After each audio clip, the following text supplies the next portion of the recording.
here and others like quantum that are on the horizon. And so we should not be just swept up in the hype of AI, understand what it is and how Africa can contribute, how Africa can lead, and how Africa can leverage these technologies to solve its own problems, right?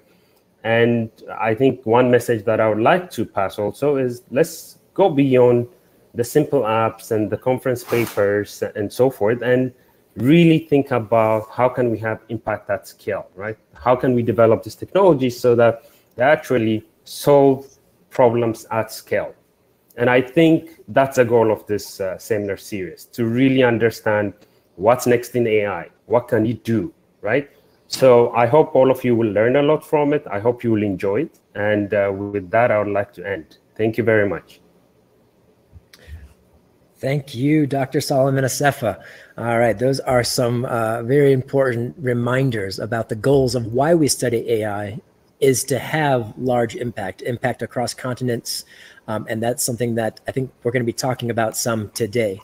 I now want to transition into our first set of 3 speakers, which will be followed up by a Q&A session. So we're going to bring all 3 speakers back afterwards for a question and answer panel. So please use some of the tools available here on Crowdcast to share your questions, and we'll cover those at the end of 3 presentations. And these 3 presentations are going to be about different unique perspectives of trustworthy AI. The first one is Dr. Kush Barsney. Dr. Kush Barsney is a research scientist and manager at our Yorktown lab in New York. He brings 2 unique qualifications to this discussion. First is he's one of the primary leads in IBM Research's goal in establishing better trustworthy AI. It's a very large task, and he's been driving that for years. Second, he's the co-founder and director of IBM Research's AI for Social Good program, and he's been doing that for about the last 3 or 4 years. So these are some cool, really unique points about Kush that help him give a unique perspective on the role of trustworthy AI. Kush, please go ahead. Great, thank you, Skylar, and it's my pleasure to be here. So yeah, I'll be giving an overview of trustworthy AI, which will be a lead-in to the rest of the presentations that you'll hear today. And a lot of what I'll talk about is actually captured in a book that I'm writing, Trust in Machine Learning. The URL is on the bottom of the page, and you're most welcome to look into that book. And if it's beyond your means, just send me a note, and we can figure out how to get you that content. So just to get us motivated, there's been a lot of newsworthy sort of articles illustrating the fact that a lot of decision-making that's supported by machine learning can have unwanted bias. And that's in many different areas, whether it's face recognition, healthcare, lending, education, hiring, and criminal justice. But what you might notice with all of these examples is that they're very US and Western-centric. This is kind of a problem, right? And there's actually many more examples that are a little bit less recognized when we talk about this topic. So even looking at the education example with the A-level exams that were scored by an algorithm because they were canceled due to COVID, all the news is about this being in the UK, but as many of you know, these A-level exams are also used in Cameroon and Mauritius and many other places in the world. And so using these examples... Yep. Sorry, Skylar here real quick. Do you have slides to share? If so, they're not being shown right now at the moment. So I just wanted to let you know that. I think you can... okay. So let me see what the problem is. And then that way you'll know you're sharing slides when it appears on the broadcast as well. Okay, my mistake. Sorry. No, I know, I interrupted your flow. There we are. I think I'm going to see it pop up now. Great, and then switch to presenter view and you're golden. Thank you. Great, thanks, Skylar. Yeah, this was the book, by the way, so that I'd mentioned at the beginning. So the URL is at the bottom. And yeah, these are the examples on face recognition, healthcare, lending, education, hiring, and criminal justice.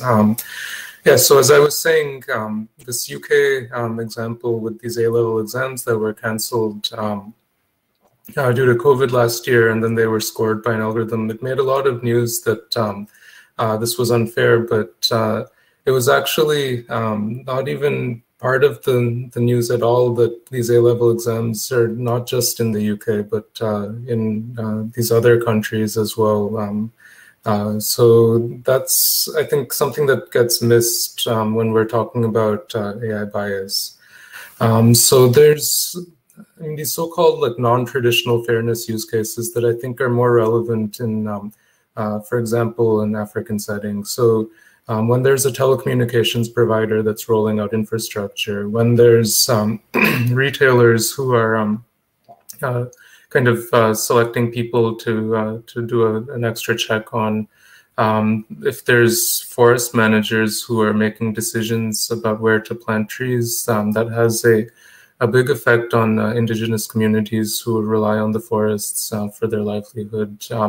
When there's delinquency collections being made, even recommendations in fantasy football.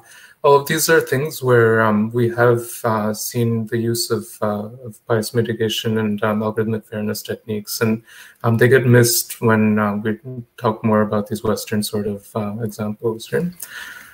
And Trustworthy AI is not just about bias.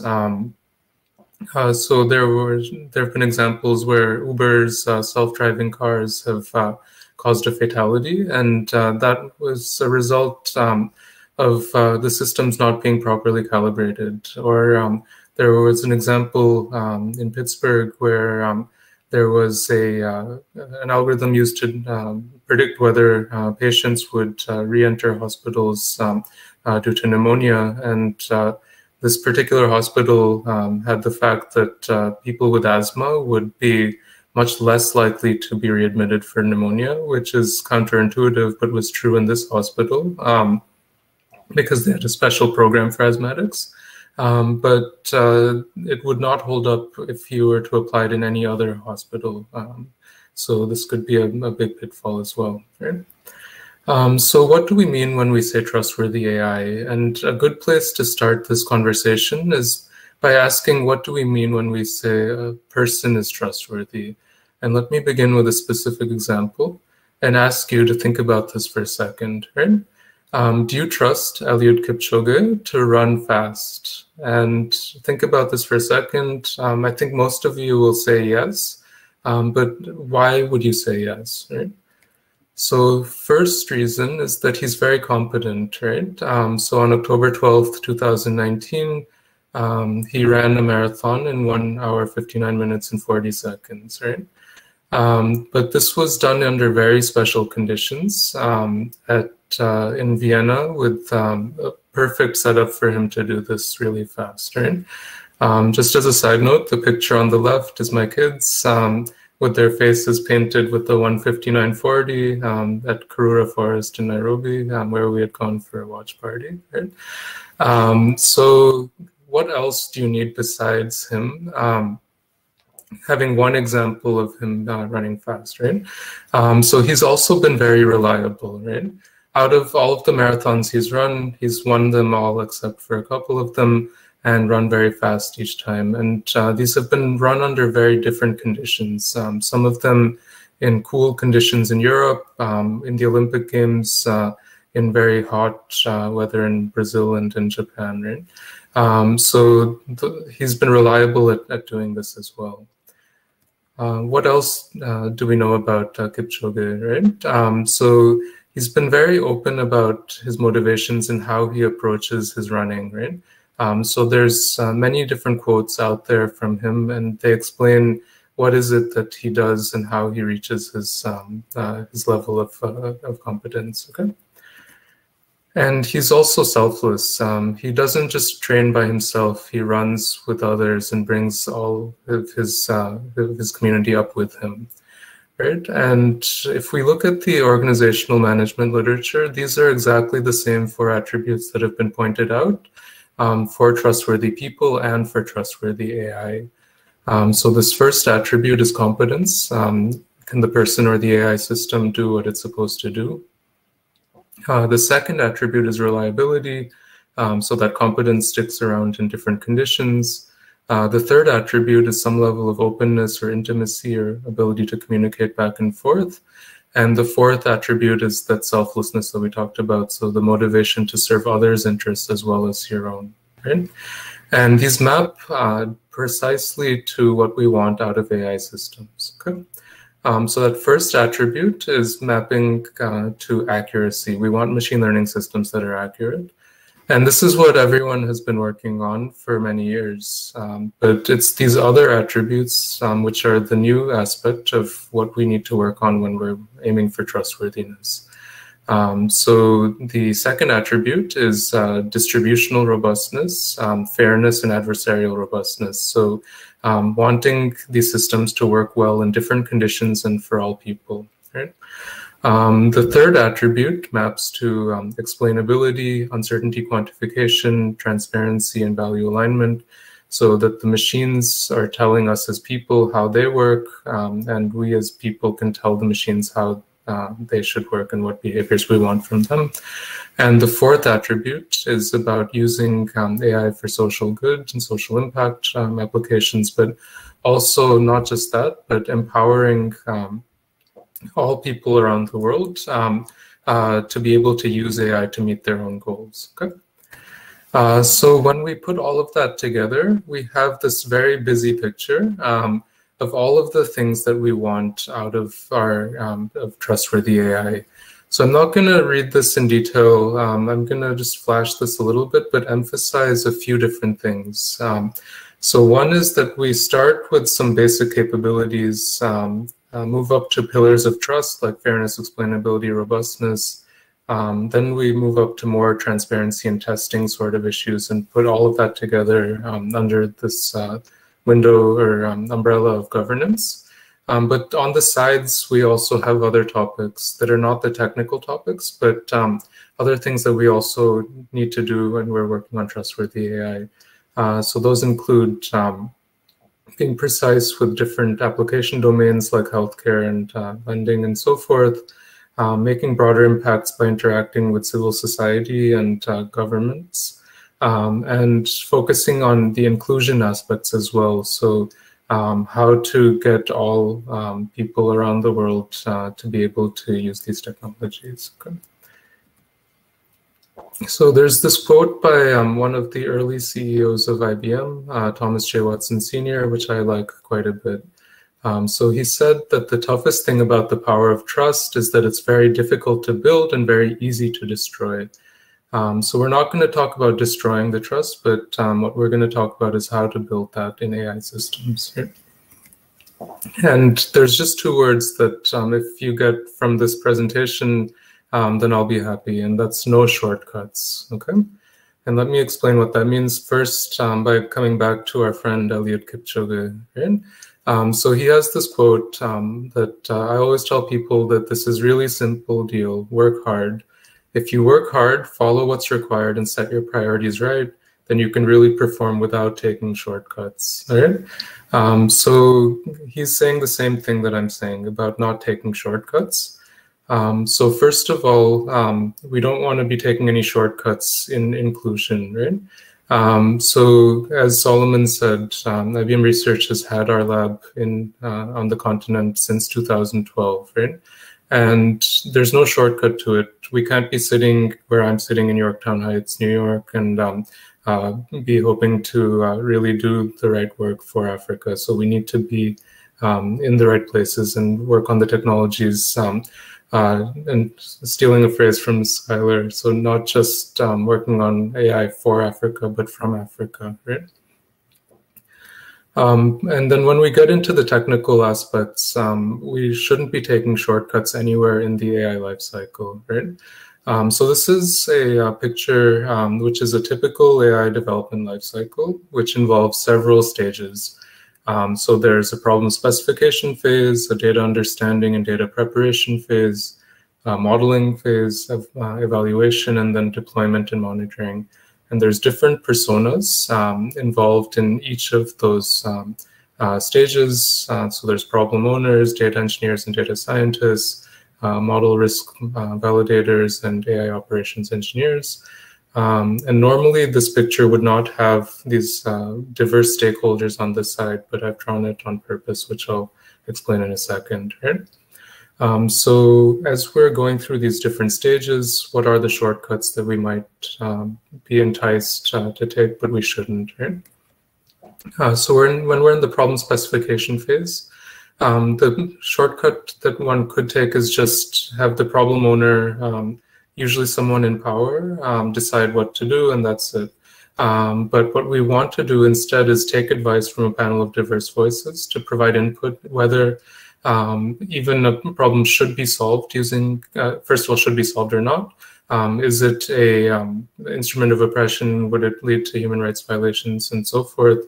And if so, that's not something that we want to do, right? And often people in these privileged sort of positions don't have all of the information. They have blind spots to what really matters to people in various sort of conditions, and often in the less privileged positions, right? And so that's one part of problem specification where the input of diverse stakeholders is very important. Second is once you've decided that, yes, this is a problem that we should go forward with, what are the criterion that we would be judging a solution by? Is it only accuracy, or should we have fairness and explainability and robustness and other things as part of the performance indicators? Okay. When we're in the data understanding and preparation phases, it's very easy to just take a data set that we have and just go forward with it. But what the shortcut is doing that. What we shouldn't do is just assume that all our data is great, right? So what we should actually be doing is thinking through where did the data come from and what biases does it have, right? So there's biases in terms of social bias. So these are things that are attributes or characteristics of society, so that when we measure features, that they already have biases encoded into them. So taking this A-level example, if there's certain cultural knowledge that's already encoded in the questions, then someone coming from a different background will not be as easily able to answer the questions, right? So the features themselves, the score is already biased. Then there's sampling biases. So you might under sample certain groups and populations. Also, there can be issues of sampling in time. So if you have a data set that came from the pre-COVID world and you apply it for a model to make decisions in the post-COVID world, that mismatch will also lead to certain issues and biases. And then there's even subjective choices that one makes as a data scientist when you're preparing the data that can exacerbate biases that might not have been so much. And one example from one of our colleagues, Maninder Singh, that shows this is with healthcare data. So African Americans in the US tend to utilize the healthcare system less for the same level of how sick they are compared to white Americans or European Americans. And so this shows up quite a bit if you lump together all of the different healthcare utilization from inpatient, outpatient, emergency room, and so forth. But if you keep them separate, the bias is not very much. So this is an example where the data scientists, not even thinking about biases, do something and that leads to more bias than would have been there otherwise. Also, there can be adversaries, bad people who introduce data poisoning at this stage as well. Okay? So keep all of this in mind before you go on to doing anything else.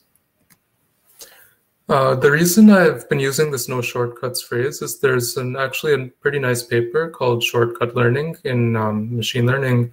And it's not just the human aspects of shortcuts, right? So the machine learning models themselves can take shortcuts. They are just math. They're optimization problems. And they will take shortcuts to get to the solutions that you instruct them to go for. So they'll use the background of an image to predict that there's grazing sheep in an image when there actually aren't, or they'll hallucinate objects just from weird sort of patterns, or they'll recognize a particular disease not based on the anatomy of the patient, but from some writing or some tokens that are in the image. Or you can add some spurious text at the end and they'll get confused. So all of these are things that the algorithms themselves actually can have happen, right? But there's also things that we as people, the data scientists, can do to reduce some of the biases or other sort of lack of trust issues that come up. So there's different points of intervention, whether it's pre-processing, so changing the statistics of the training data, whether it's adding extra constraints or additional regularization terms in the model training, or it's post-processing the predictions that come out of a model. And there's ways to do this for all of these different topics of robustness, fairness, explainability, uncertainty, quantification, and so forth. Right? So let me go into these very briefly. So an explanation is a justification for a machine learning prediction. And depending on who is consuming those explanations, and I'm sure Vera will say more about this later on, that there's different ways of explaining, and it comes about in different sort of points in the pipeline as well. With unwanted bias, this is anything that places privileged groups at systematic advantage and unprivileged groups at systematic disadvantage. And we already talked about that these unwanted biases come from prejudice in historical data, from sampling issues, from the data preparation stages, but also from misspecifying the problem. So if you're trying to predict whether someone is going to commit a crime in the future, but you look at arrests, that's a poor misspecification that can also introduce some biases, because first of all, being arrested doesn't necessarily mean that you're guilty. Second, people who are arrested more often tend to be in neighborhoods where the police is just more active, and that's often skewed. So now to adversarial robustness. So an adversary is a malicious actor trying to meet their own goals to the detriment of the goals of the problem specification. Okay.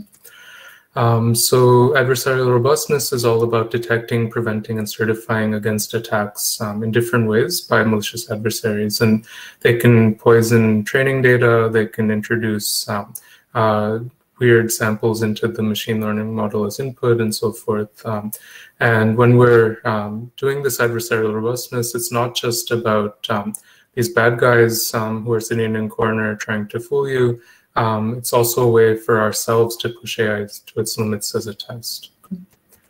And then finally, there's uncertainty quantification. Does the model know when it doesn't know? So to give an example of this, and introducing skin disease diagnosis, which you'll hear more about from Guillermo and Celia later. So this is a problem where this is an image of the skin and some lesion on the skin, and we're trying to diagnose the disease. And for different types of samples, the machine can be more or less confident. So in both of these examples, to the right, the machine is more confident. And because it's more confident, we can have more trust in it. And because it's telling us that it's less confident towards the left, this can be an example where the human dermatologist gets consulted rather than having the machine make the decision on its own. So moving along in our life cycle, there's also shortcuts in evaluation.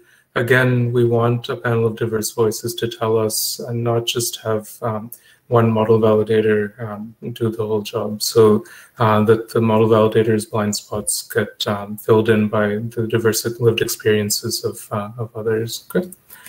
And then finally, in monitoring, it's very easy just to focus on accuracy. Once you have a deployed system, that will tell you if your system is degrading due to distribution shifts. But what you also want to monitor are things like fairness, robustness, explainability over time. And finally, what we want is also transparency throughout the development. So we have a technology called AI fact sheets, which is going to capture automatically many different facts about what is going on. So these can be intended uses, different processing steps, data engineering steps, different tests that have been conducted, and so forth. And all of these, once they're collected automatically and made available to different personas, they provide a lot of transparency and can be used to govern the overall process. So just to summarize, again, don't take shortcuts anywhere in the AI lifecycle. Just stop and think, and you'll probably do the right thing. And that's the core and crux of Trustworthy AI. So just to end, let me leave you with a Sudanese proverb that I learned at the Deep Learning Indaba in 2019, which is that we desire to bequeath two things to our children. The first one is roots, and the other is wings. So our wings to you are our open source toolkits, AI fairness, explainability, robustness, and uncertainty quantification, and a new toolkit that will be coming out in at the end of this month, Causal Inference 360. So these are their websites. And the last thing is that the roots is what Karthi and Ezine are going to be talking about next. So this is what are your values, and don't lose your values as you go forward in developing AI for yourself and your communities. So thank you, and I'll turn it back to Skylar. Great. Thank you so much for those comments, Kush. That was a really great introduction to the topics we'll see later today and capturing the breadth of what Trustworthy AI is trying to achieve. There are some questions coming in right now. We're going to, please keep those questions coming, but we're going to have a session at the end of 3 talks where we'll address them. But I do want to have Kush lead off with a cheat question so he has time to think about it. What's the difference between Trustworthy AI and responsible AI? So that was one of the questions that came up. Don't answer it now. We'll save that one panel later on. All right. Now, I'd like to transition to our second speaker, Dr. Karthi Ramamurthy. And Dr. Karthi is joining us also from the Yorktown Lab and has been working in the Trustworthy AI space for multiple years.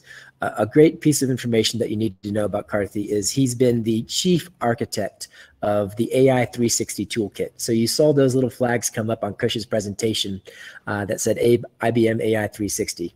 Karthi is the architect behind all of those and has been compiling all of those different algorithms and putting them in one space. So he's got a really strong background in this space, and he's going to now take the next 20 minutes and share some of his perspectives on Trustworthy AI. Go ahead, Karthi. Thanks a lot, Skylar, and thanks, Kush, for the leading with the excellent presentation, and thanks to the organizers and the audience. So I would like to take this opportunity to talk about perspectives on AI from different worldviews, in particular focusing on values of humans and AI. So what is the relationship between AI, humanity, and values? So the first relation is that all products of humanity reflect the values, experience, and aspirations of people who develop it. Some simple examples are, for example, literature, art, and pretty much anything that we develop, right? And AI is definitely a product of humanity. And those who design and develop AI systems are a very small fraction, unfortunately, compared to those who consume it knowingly or unknowingly. So since AI is a product of humanity, we would want AI to work for the people. But unfortunately, the amount of freedom that people get when they use AI is not a lot, right? So let's say you want to watch a movie and you go to Netflix, and there is a streaming algorithm that tells you what are the movies that may be appealing to you. Now you may think that is a good form of personalization, and you may not like it, and you may want to switch to a different platform. But the fact that you cannot still escape the fact that there is still an algorithm kind of dictating what could be your preferences, right? So there is no way getting around it. So AI is definitely a product of humanity, but since the developers of AI systems are very small fraction with probably a very different set of values compared to who consume it, it may not really work for the entire humanity, right? So, and the other issue is that although methodological advances may happen throughout the world, the core ideas and principles are still heavily shaped in certain narrow scientific communities. If you look at national policies of AI of different countries, So even there, you can see that they have already accepted the fact that this is what is AI and this is how it should work and this is how it should look, rather than doing a deep introspection based on their national context. So, so what I would want to focus on is the different perspectives on AI, looking at, from your viewpoint, from my viewpoint, from everyone else's viewpoint, what is AI, right? So let's first start with the question, how many worldviews are really there, right? So are there only like non-Western and Western viewpoints, which is what is popularly discussed in the literature? And when I started thinking about it, I got really, really confused, because it's not really the case. I am an Indian and my upbringing is Indian. But even if you look within India, and if you travel from, across the country through 100 kilometers, you will see that the values may change completely, right? So there are like millions of different viewpoints that anyone can take on AI, right? So what is this seminar going to focus on, right? I'll focus this on values and viewpoints that appeal to me personally. But since we are all human beings and we have a shared humanity, many of these values I hope will appeal to others also. And if it does not, it's still okay, because the main goal of this seminar is not just to talk about the values that we think are important, but to encourage the audience to think of AI critically from their own viewpoint and see how it relates to their personal experience and aspirations. What do you think should be the values of AI? So that is the main takeaway message from this entire presentation. So let's think about the value of value systems, right, before jumping into individual values. So when humanity started evolving, when human beings started evolving, having a value system itself was a huge evolutionary step, right? So it's conceivable that in the animal kingdom, there are some values, but there are not a whole lot of values that humanity has developed, right? So it's a fine civilizational point. So having a value system itself is a big step for humanity. So making it enhance the common good is an important meta value. So in our languages in India, this is called as dharma in North Indian languages, and aram in my own language, Tamil. So loosely interpreted, this is defined as the right way to lead life or standard of conduct. And absence of dharma or aram is known as adharma or maram, right? Which basically translates to might is right? So that is what is adharma or maram. So let's think about the value of value systems using a simple example. So let's say there is a bank in a town that lends money to people. The only way in which it will decide if someone will get a loan is based on their income alone, because that is the least risky path for the bank. So now it's not hard to imagine that this bank will contribute to immense increase of inequality in wealth and put already marginalized people in precarious situation. Now, this doesn't happen very often because there are regulations that govern how a bank should operate, and many times they also lend money to poor people. But let's say there is a bank like this. Now, the question is, can this bank do better in terms of values, right? And of course, obviously, so this bank should put the common good more than the good of its own, right? Now, as a thought experiment, now replace the bank with an AI, right? So in unregulated scenarios, AI could be making decisions like this, basically deciding based on what is most beneficial for the people who benefit from that AI, right? So, and it may not consider the other stakeholders. So that is why we need a value system incorporated into AI, so that it serves the common good and the humanity more than a very few small actors. So the first view I'll talk about is called the long view, right? So I'm going to have small stories because an American poet once commented, the universe is made of stories and not atoms. So I'm going to mention little tiny anecdotes and try to think about the values from that perspective. Let's say there is a parent that allows and encourages the child to watch TV excessively because let's say the child likes watching TV very much, and the child is really gratified when they do so. As the child grows up, what will it think of its parent? Let's say the child is growing up in a good neighborhood and it's looking at other kids. They have achieved academic excellence. They are going to good jobs. They are doing well in their lives. But this child missed out on so many things because it was watching TV most of the time, right? It wasn't focusing on the child wasn't focusing on its studies. So as they grow up, they start resenting the parent. They may start resenting the parent. So this is a very common thing, right? I mean, I'm sure like our parents and many of the parents in this call, when they talk to their children, they say that don't watch TV, focus on your studies, do something useful with your life. So this is taking the long view, which means prioritizing the long-term good over short-term gratification. Now, the question is, do we think AI systems take the long view when it comes to interacting with humans and serving humanity, right? So it's a very tough thing to answer because there may be some AI systems that do, but let's say, for example, there is an AI system that keeps recommending you movies even in the middle of the night, even though you have to go to sleep. So is it really prioritizing the long view? Probably not, right? So this is something that that's a value that can be incorporated by many AI systems. So the second value I'll talk about is, what is the other person thinking? Let's say there are two friends who meet up for a coffee after many years, staying out of touch. One of the friends keeps talking incessantly about their own experience in the time they were out of touch. And this friend doesn't show any concern for the other person's life.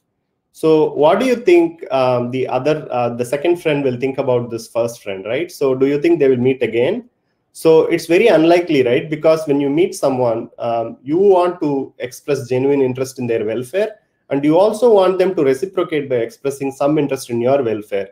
And this is a key human value that nurtures relationships. Without interest in others' welfare, there is no human relationship. So the question then is, do current AI systems take genuine interest in your welfare and care about what you think? And do current AI systems encourage you to take genuine interest in others' welfares and see what they think, right? So this is something to think about. So if the AI system is just pushing what it has to you and doesn't care about what you think, then maybe this value has to be incorporated in that system, right? And also, when I say AI systems, I don't mean AI systems as an AI as like an entity, but I really mean people who like develop AI and design these systems who should really take some of these things into account. The next value is importance of context. This has got to be one of the favorite values, right? So let's say a wise woman has 3 disciples, and 2 of them come to her with the same problem, and she advises one of them to do something and the other one something completely different. And the third disciple is really surprised. He asks this lady, like, what are you doing? Like, you are advising two different people completely different things, even though they have the same problem. And now this wise woman explains to this disciple that they're 2 completely different contexts, but this third person is not aware of, right? So, and this disciple is now satisfied. Yes, you are right. I mean, if they are completely different contexts, then it makes sense that they have to do completely different things. So this is something that we are really taught of, and this is one of the pillars of rationality, right? So if you start taking things at their face value without understanding what the underlying context is, then we cannot be called rational human beings, right? So, but the question then is, are AI systems context aware, and are they able to comprehend the complexities for seemingly similar situations when taking actions? So seemingly similar situations in their face value may have completely different contexts, right?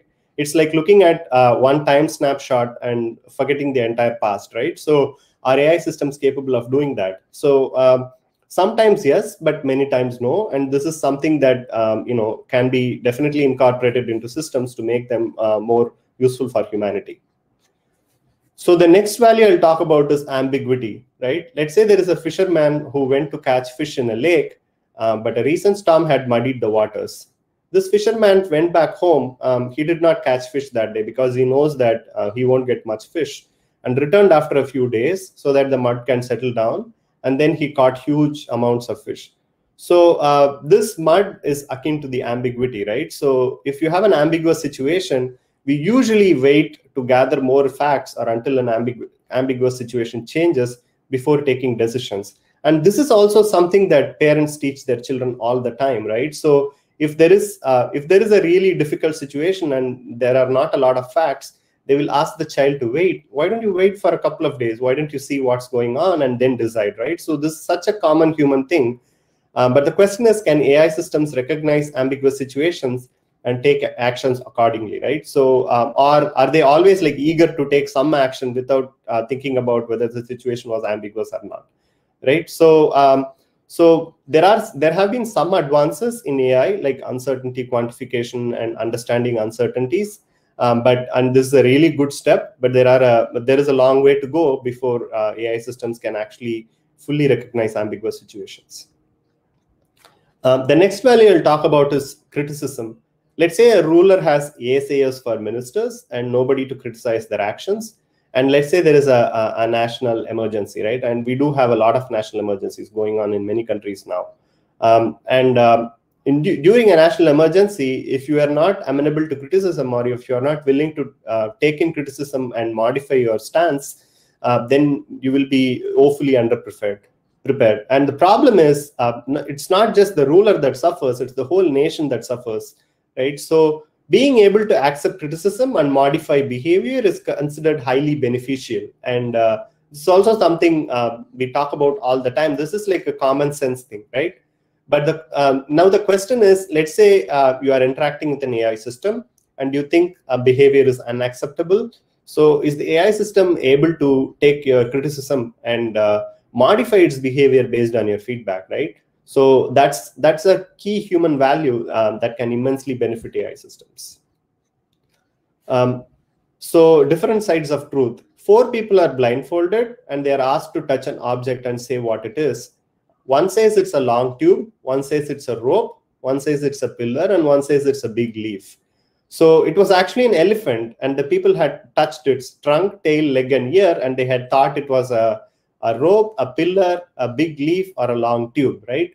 So now, so what this says is that if you have a limited sensory perception, and if you are looking at a limited viewpoint, it's very hard to understand the truth by using the superficial information.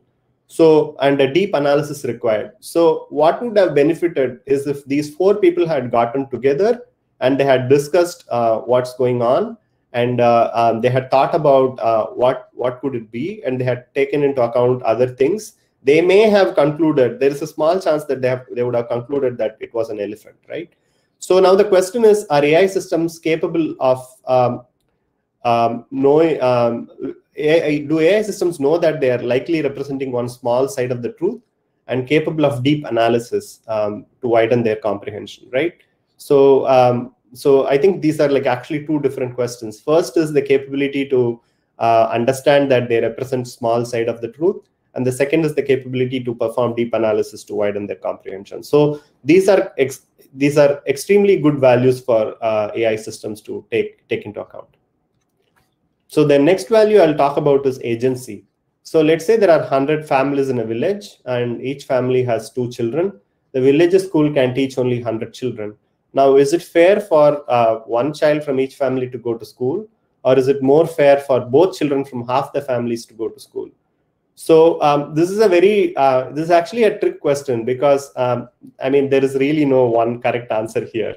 So because what is fair and what is not fair should not be decided by some arbitrator sitting outside the village and the community and making the decisions, but it should be decided by the families and the communities, right? So that's why it's a trick question. So so even though we have many different definitions of fairness that may address some of these issues, and that's a very good step for AI. So AI systems should still be designed and to allow individuals and communities to act according to their best interests. So that is what is agency of that's what will provide agency to the individuals in the community. So this has to be done at the design phase. So there is some legwork that's been happening, in providing, like Kush mentioned, involving other stakeholders in designs. But there is a long way to go for us to before we can realize the fruits of those efforts. The next one is need for explanation. So let's say a child has 2 parents, and one parent always, both parents always show the child what the right thing to do is. But one parent explains the reasons for the suggestion in a friendly language, whereas the other parent does not. Now, the question is, who is the child more likely to follow? So I think the answer is obvious. So the child will probably follow the parent and probably even like the parent who explained the decisions in a friendly language. Because as human beings, we are curious creatures, right? So we always want to know what's going on and why something happened. So it's one of the things that really preoccupies us. Why did it happen? Why? What could I have done to make the situation different? So these explanations and these reasoning for decisions helps human situations situate the event in a larger context and ultimately derive meaning for their existence. So then the question now we can think about is, are AI systems capable of explaining the process or decisions in a reliable manner when they make decisions, right? So are AI systems essentially helping us derive more meaning from our life? Because if you get enough explanations about what's going on, you may be more satisfied with your life and you may have more control over your life, right? So that's something that AI systems can definitely incorporate. And there is a lot of work. Actually, explainability in AI is one of the hottest research topics. So we are making some headway, but there is a long way to go before we can actually, derive explanations that can be fully satisfactory to humans, and they can actually truly describe the reasons behind an event. The next value I'll talk about is non-utilitarian outlook. So Indian Railways has about 1.25 million employees and has a route length of about 68,000 kilometers. So a few years back, it even used to have its own budget in running into billions of dollars. So many years, though, it has run into losses. When I was growing up, we always had the news, oh, we suffered like loss this year, the railways suffered loss. But it has been very restrained about cutting down routes or increasing fares, since it's a lifeline for many communities. So it was not the railways was not just looking at profit, but ultimately serving communities. Sometimes service to community can be more important than profit, particularly when the benefit the communities derive can be much more than the profit that the, for example, railways gets, right? So the question then we have to ask is, do AI systems incorporate non-utilitarian objectives, at least when serving the most vulnerable and the underprivileged, right? So, and this has to be done by design. It cannot happen automatically. So you need to have at least some applications where we have AI systems that take a non-utilitarian outlook, and they really think about only service to community. So having said all this, now let's think about what the way forward for AI is, right? So first thing I would like you and I would like us all to realize is that AI is a product of humanity. It's not a magic box. It's not something that it's an esoteric concept, right? So it is something that was designed and developed by humans. So it is a product of humanity. And why is this important? Because it then gives us the power to shape its development to achieve the larger goals of humanity. If it were not a product of humanity, and if it were like an esoteric natural process that humans had no control over, then there is no way to shape it, right? So that's why it's important to understand and realize this. And in that process, we should also think about the fact that AI systems should not just be mathematical abstractions. So they should not be fun things that are done by developers sitting in some corner of the world. They should actually be intricately tied to the values of the humanity if the gains must be realized by the people.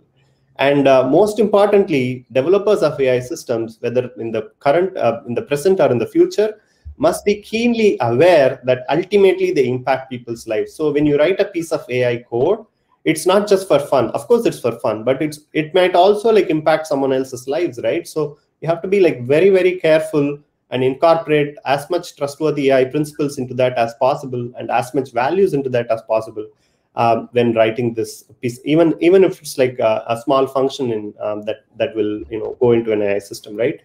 And finally, the take-home message I would say is the audience in this seminar series should embody the values they care about for themselves and their society in AI, right? So this is really a huge challenge for us. AI can be very, very beneficial to humanity, but unless it has the values that we appreciate and we all like care about, how can it ever serve humanity properly, right? So that's something we should really be conscious of, and we should really be careful about.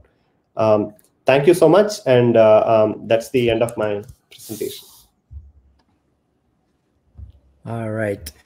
Thank you so much, Karthi, for those thoughts. I've worked alongside Karthi for a couple years now, and I've actually just in the last 20 minutes had a broader perspective on Trustworthy AI from his Indian background. So well done. We want to continue this theme now of different perspectives of what it means for Trustworthy AI.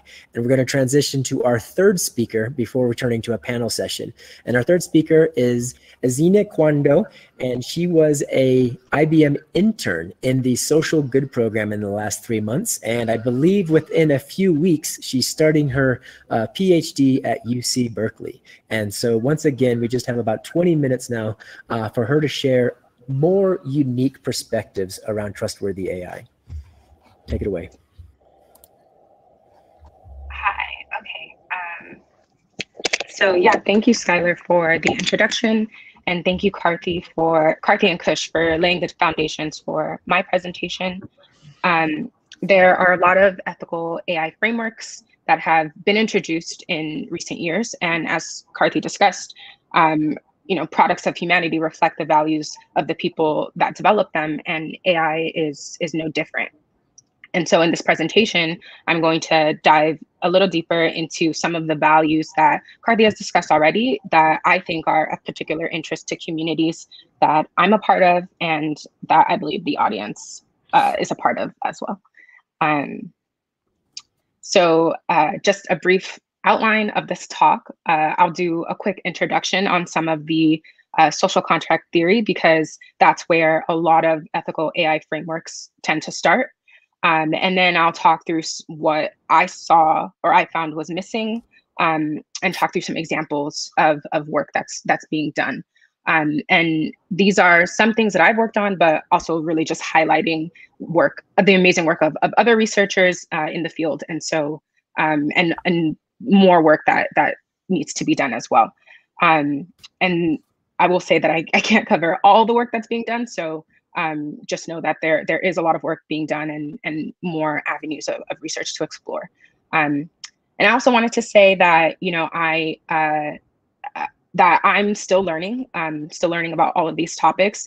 And I hope that encourages the people in the audience to also, just learn about things that they find interesting and contribute where they can. In this presentation, I think I have more questions than I do answers. And so, yeah, I just hope that this encourages everyone to contribute. Because there's still a lot of work to be done. So I'll start with some social contract theory, because like I said, that shapes a lot of the ethical frameworks in existence today.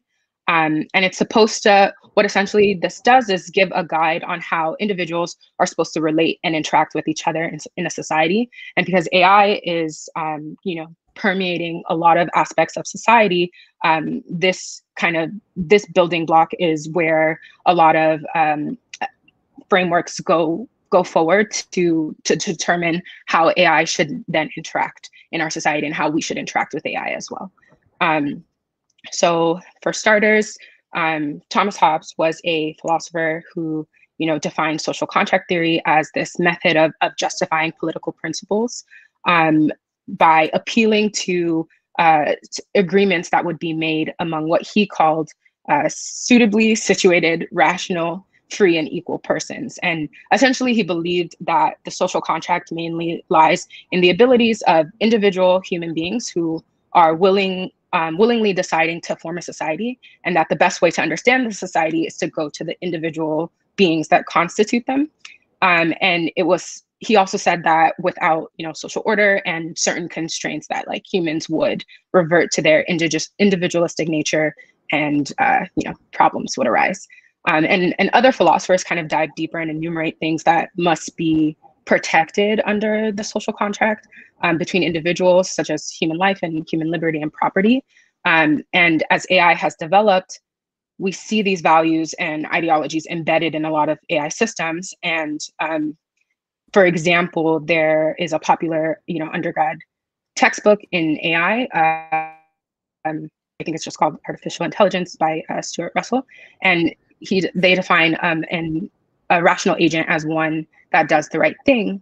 But as we all know, the right thing is contextual and culturally dependent. And so we'll kind of talk more on that later. And so as concerns around the benefits and harms of AI has increased, a lot of frameworks around the way AI should interact with society started to develop. So Karan and Gupta proposed a social contract for AI that states that systems, and I have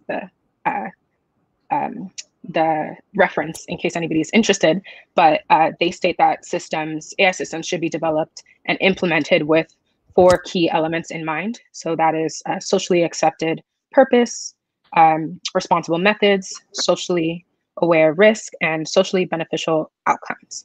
And so similarly, Floridi et al. Discusses the opportunities and risks associated with AI systems. And they propose 20 specific recommendations that are categorized into 5 groups. And they are that AI should promote well-being, do no harm or non-maleficence, respect human autonomy, support justice, and demonstrate explicability.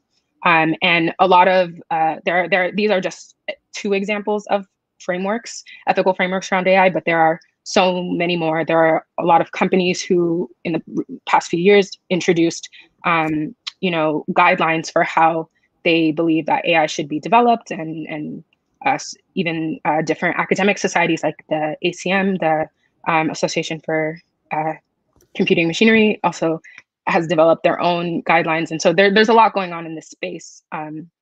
And most of them kind of refer to some are very similar to each other and kind of refer to the principles I just mentioned, and ones that are mentioned that we've mentioned before, like in Kush's presentation. And so similarly, like there's more specific concepts like fairness and explainability and transparency that are also important to consider, that have been included in these ideas and frameworks.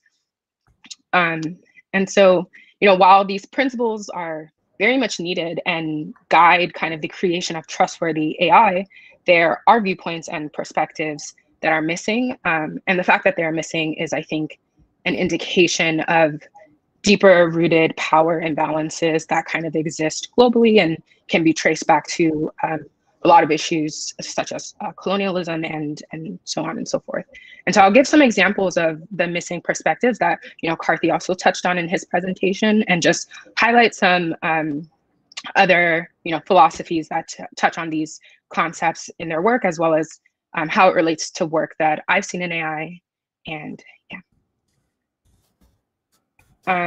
so as an example, again, so Kwame Gayeki is a Ghanaian philosopher who wrote largely about communitarianism and personhood in Africa. And he wrote that communitarianism sees the community not as a mere association of individual persons whose interests and ends are contingently congruent, but as a group of persons linked by interpersonal bond, biological or non-biological, who consider themselves primary members of the group and who have common interests, goals, and values. And what this looks like, this is pretty different, I think, takes a different perspective than the ideologies that we saw earlier with the kind of formation of social contract theory. And so I think this just says that fundamentally social contract theory is going to be different, and specifically in Ghana, where Kwame is from, but in a lot of other countries across the globe, on the continent, just everywhere, right? So that definitely is something that needs to be taken into account. But how do you do that? How do you build community-based AI systems that allow for communities to participate in its design, development, and evaluation?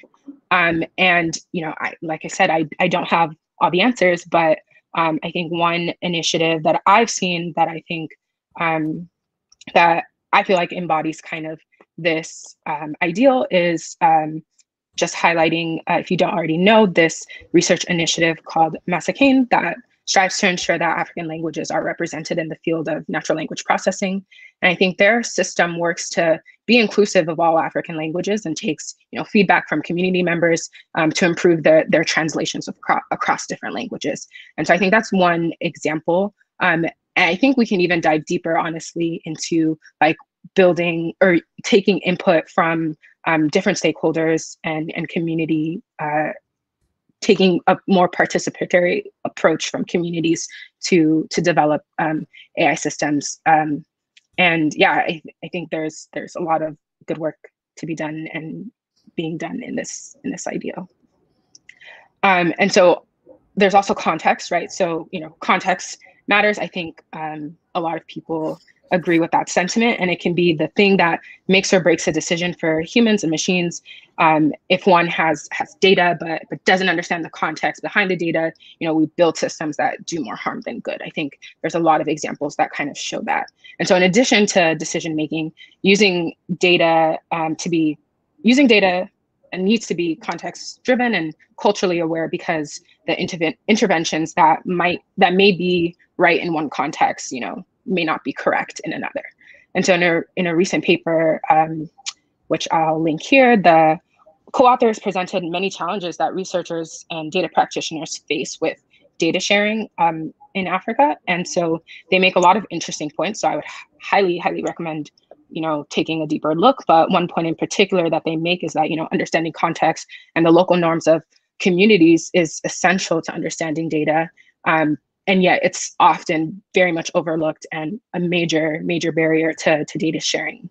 And so often, those individuals and communities who make up the data set are not properly acknowledged. They're not considered as part of this set of stakeholders when they need to be. And they don't directly benefit from the technology that's being built. And so to me, that's a problem. And the question here is okay, how can we make sure that context is taken into account? Some other questions that I've thought about or that I've seen work being done around is what does privacy mean for different communities across different countries? How do people interact with social media? And what does that mean for those people? What do farmers in different countries find most concerning about AI and data, and how can we build technology that takes into account these concerns and these understandings into account, right? So, it's dangerous to assume that all communities face the exact same challenges. And so, these are a few examples of how I think we need to study what context and norms exist first, and get a better sense of that before, trying to tackle some of these bigger challenges. We kind of just need to get a sense of the landscape and understand what are the different trends that we see across communities. Yes, okay, and so then the last concept, I guess, that I'll talk about is trust building. And so, there's not necessarily a technical solution involved in this process, right? So, the idea being that you want to build trust with relevant stakeholders, especially those impacted by the work and the subject of data collection. And, if we want to develop AI in a certain way for the benefit of all those involved, it must be applied to improve the well-being of all stakeholders, rather than just add to a specific to a specific group's comparative disadvantage. And so the trust of the users will be crucial for such applications. And in practice, that does vary widely. And there's a lot of factors that are going to be relevant to building trust with somebody. So such as, age, somebody's educational background, their state of health and economics, their health and economic situation, and other kind of cultural factors. And so as an example of this kind of work in building trust was work that I was able to work on firsthand with my collaborator, Dr. Dina Machube. And she is an AI researcher and, fun fact, a local farmer in Tanzania. And she had a deep understanding of the technology and the obstacles, as well as the obstacles that farmers in Tanzania face. And she was able to build trust within the community because, it was her community, and she knew firsthand the issues that they faced and worked with them to find appropriate solutions. And I think the main things that I took away from the work that she did to build that trust was just, you know, having sustained communication with the farmers and just taking the time to explain the technology to them, and not hyping it up, not saying, you know, it's going to solve all of their problems, but just, you know, taking one piece of the puzzle and saying, this is what we are hoping to do for you all, and for the benefit of her community, and having them be a part of the whole process from the beginning. When this was just an idea to like now having an application, right? And so yeah, the question is, okay, how can we ensure that that trust is built and maintained with all the stakeholders? And in addition to the lessons that I learned with Dina, I think that another way is just increasing, you know, inclusion and support of researchers from communities who are heavily impacted, right? So the research goals of this work, it doesn't try to predict the unpredictable or pass any moral judgments, but it tries to just give access to information and increase representation in the field of AI. And it is, you know, with these goals in mind that I think AI can really have the greatest positive impact globally, and is one factor in building trust out of so many more. And so I think that is still also something that needs to be built out. So what's next, I guess, is the question of this whole seminar series.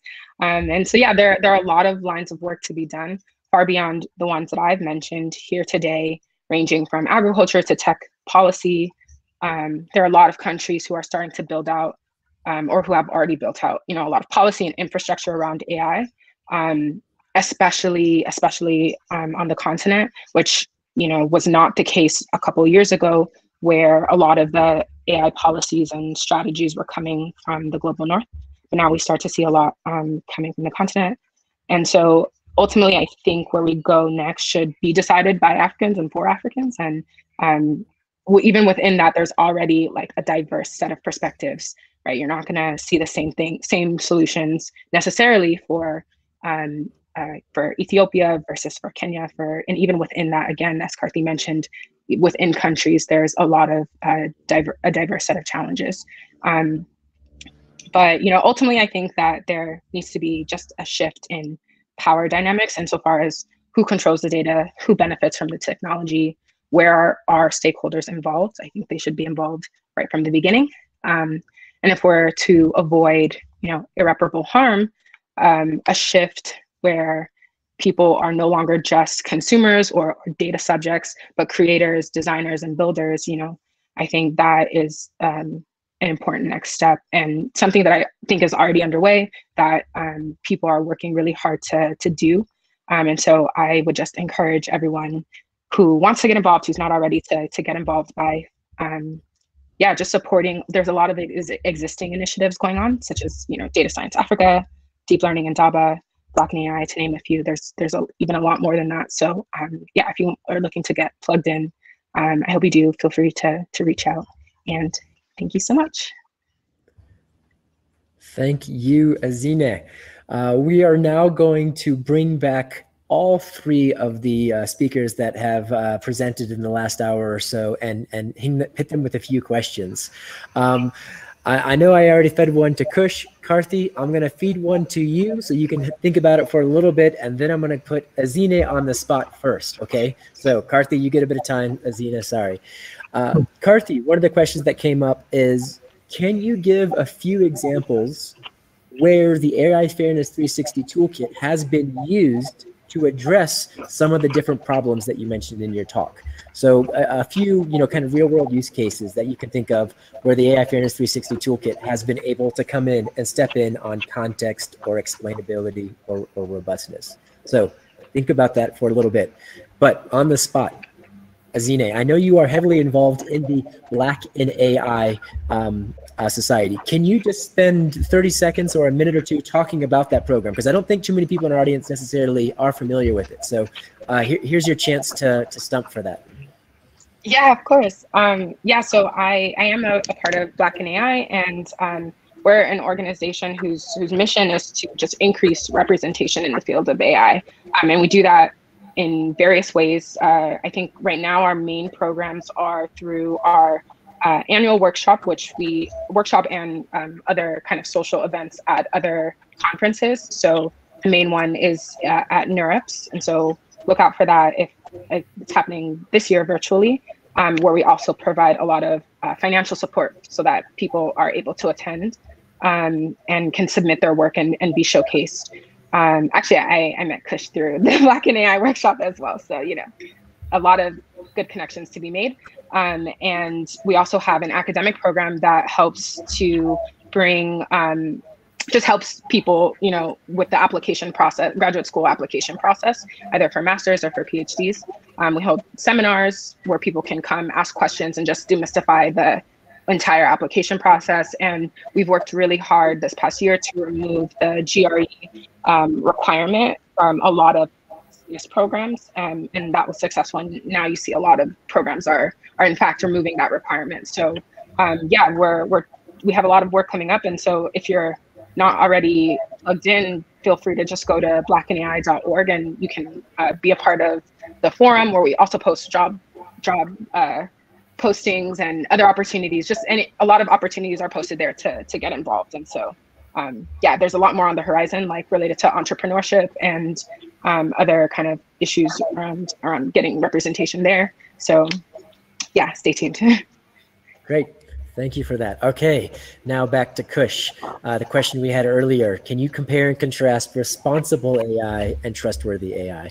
And maybe even your working definition of those before we go there. So. Yeah, no, that's a great question. And it's one that we hear, I mean, more and more these days. And yeah, I mean, partly it's just a choice of words, but I mean, one of the answers that we give, which I'll give right now, is that responsible AI is kind of a blanket over 3 different topics. One of them being AI ethics, trustworthy AI, and then AI governance. And so let me just describe each of these 3 in turn, and then that'll hopefully kind of give you the picture of the overall responsible AI. So AI ethics is all about kind of thinking about what are the right principles and the values of where we should be going, what AI should be and should not be used for, and so forth.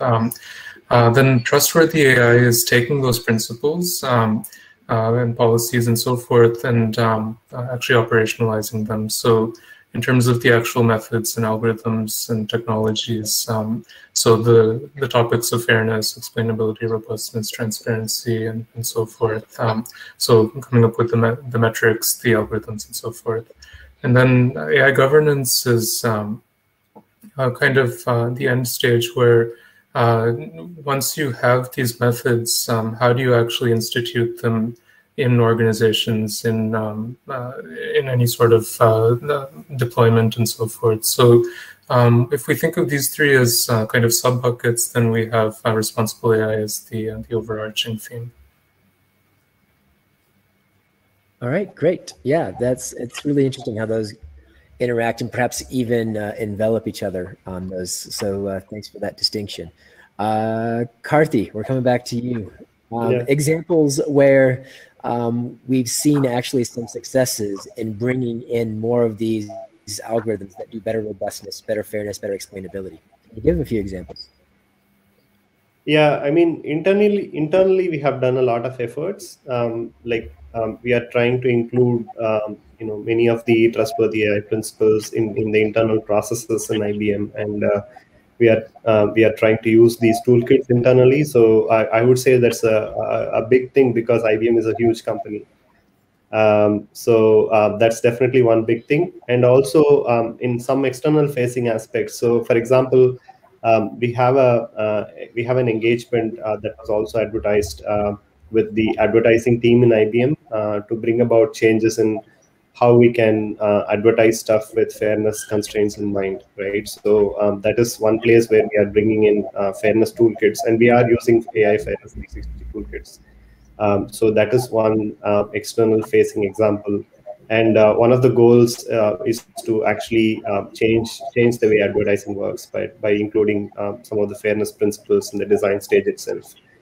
Also, I got randomly pinged in WhatsApp by one of my friends working in Nike. He said, you guys have done a great job with AI Fairness 360 Toolkit. We are using some of the tools to institute some fairness metrics. So we do hear conversations about these from many different places. It's sometimes hard to track these things because they are open source, so anybody can use it. So that's one of the powers of the toolkit. So there are these examples, and we have also done for example, analysis using real world data sets that are pretty widely known, like for example the medical expenditure data, which is like a gold standard data set in the United States. We have seen how fairness issues can arise in communities like African American. I think that's an example that Kush mentioned in his presentation. How black Americans can actually utilize the healthcare system less, even though they may be more sick than white Americans. So these are some things, and we have measured these things using the AI Fairness 360 Toolkit. So these are some examples for fairness, and we do have examples like this for explainability as well. So yeah, I mean there are so the whole field is like a few years old. So but we have already seen like a huge movement in how people can use these toolkits, and we have seen quite a bit of impactful impact using these. All right, cool. Thank you. Another question, and this one I will open up to 3. I know don't all answer at once. I know that might be pressing. A lot of what we've talked about so far has been more around the idea of kind of specific AI, a model designed to do blank. What can you guys comment about trustworthy AI when it comes to artificial general intelligence?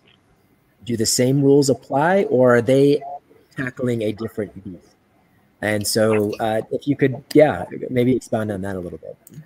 Yeah, I can start, maybe give Azine some time since she was put on the spot before. So yeah, so actually there was a really nice article by Karen Howe in the MIT Technology Review a couple of years ago, which kind of emphasized what's important now when we're talking about trustworthiness or harms of AI versus what the long-term future is.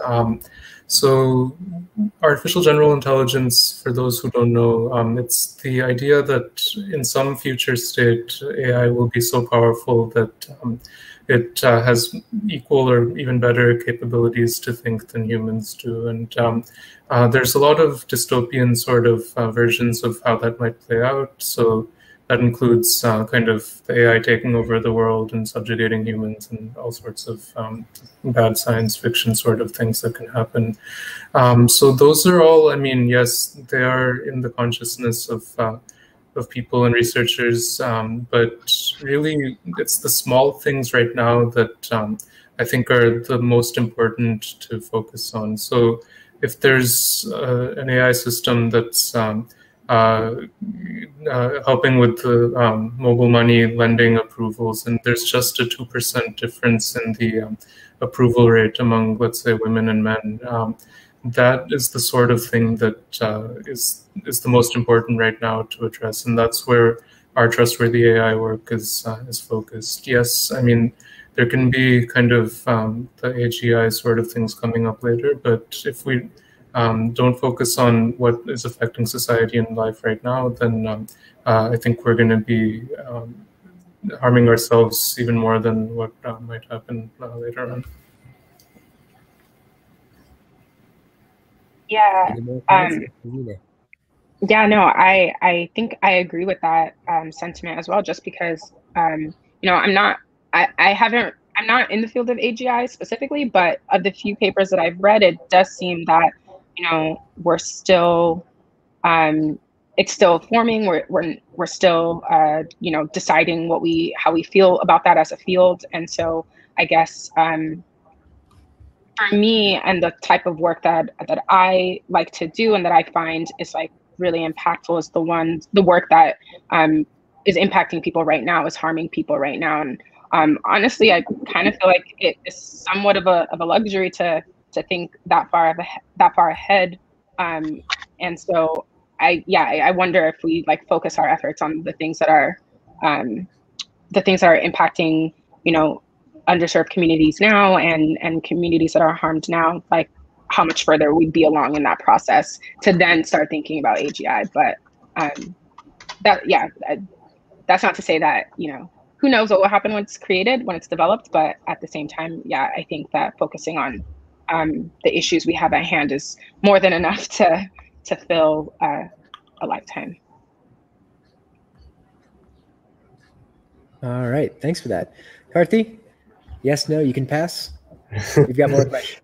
Yeah, I'm not so worried about AG at the moment, to be honest. I mean, it's somewhere out there, probably, you know, who knows. But I mean, right now we have so many things to deal with, and the here and the now is more important. And like, also, if you think about, so then the question is like, will you have like one AGI systems, like, or will you have like a population of AGI systems, like human beings, one assisting each person? Like, we don't know, right? So, but I believe that if and when that happens, still the same values that we think about, like what Kush, Barsney, and I spoke about, so they still apply, and it probably will become even more important at that point. So.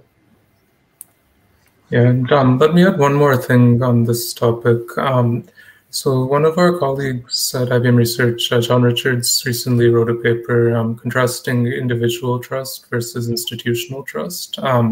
And so everything that we've covered right now has been kind of focused on single machine learning systems for a single task.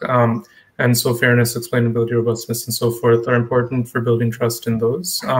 But then in the popular consciousness, kind of AI is just something out there. And that something out there needs a different type of trust. And that's what we would call institutional trust, right? So like if you trust the banking system as a person, I mean, you don't go in and look at how the checks get read and how they get routed and all of these things. What you just need to know is, is the institution trustworthy or not? Indian Railways that Karthi mentioned was another example, or the mail system, the postal system.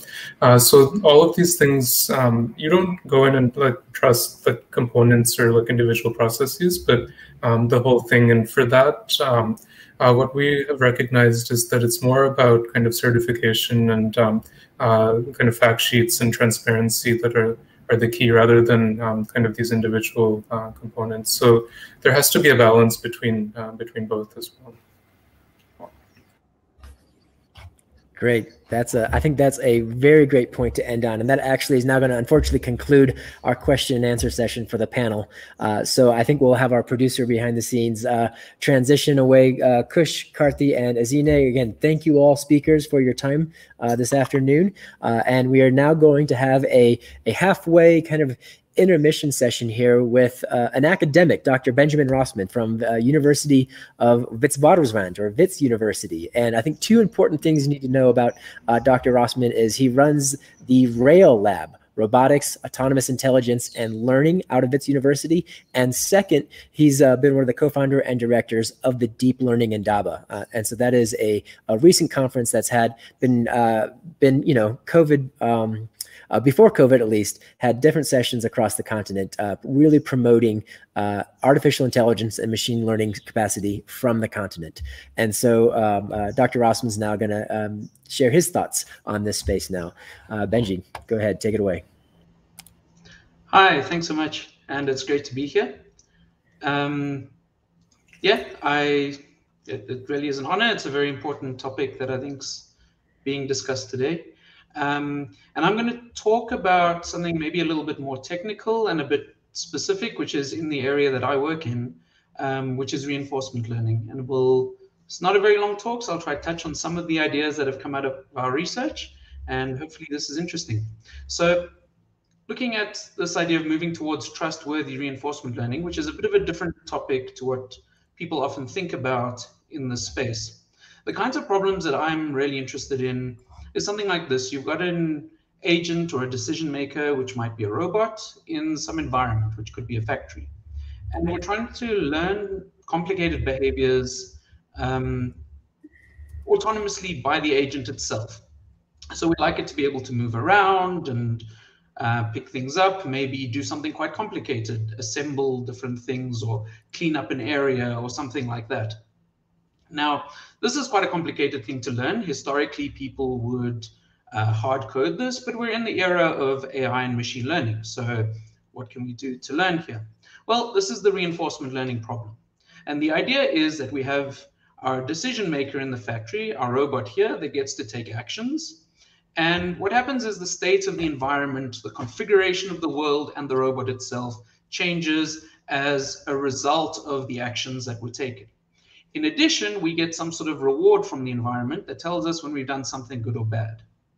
Now, the learning process is really trying to optimize the actions you take to maximize the amount of rewards that you receive. This is quite a complicated process in general for a number of reasons. Firstly, we have that our action space could be really large and potentially continuous. So you might be able to move your arms to different angles, and you might have this question of temporally extended actions, which means I could choose an action which might be move an arm, but I could also choose one that says walk to a door, which would require quite a long time to execute. The next problem we have is the state space, which is, in any real interesting problem, continuous and high dimensional, which makes it difficult to work with as well. So we have to have clever representations to make this work. And then finally, there's this question of reward, which we often say is sparse and delayed.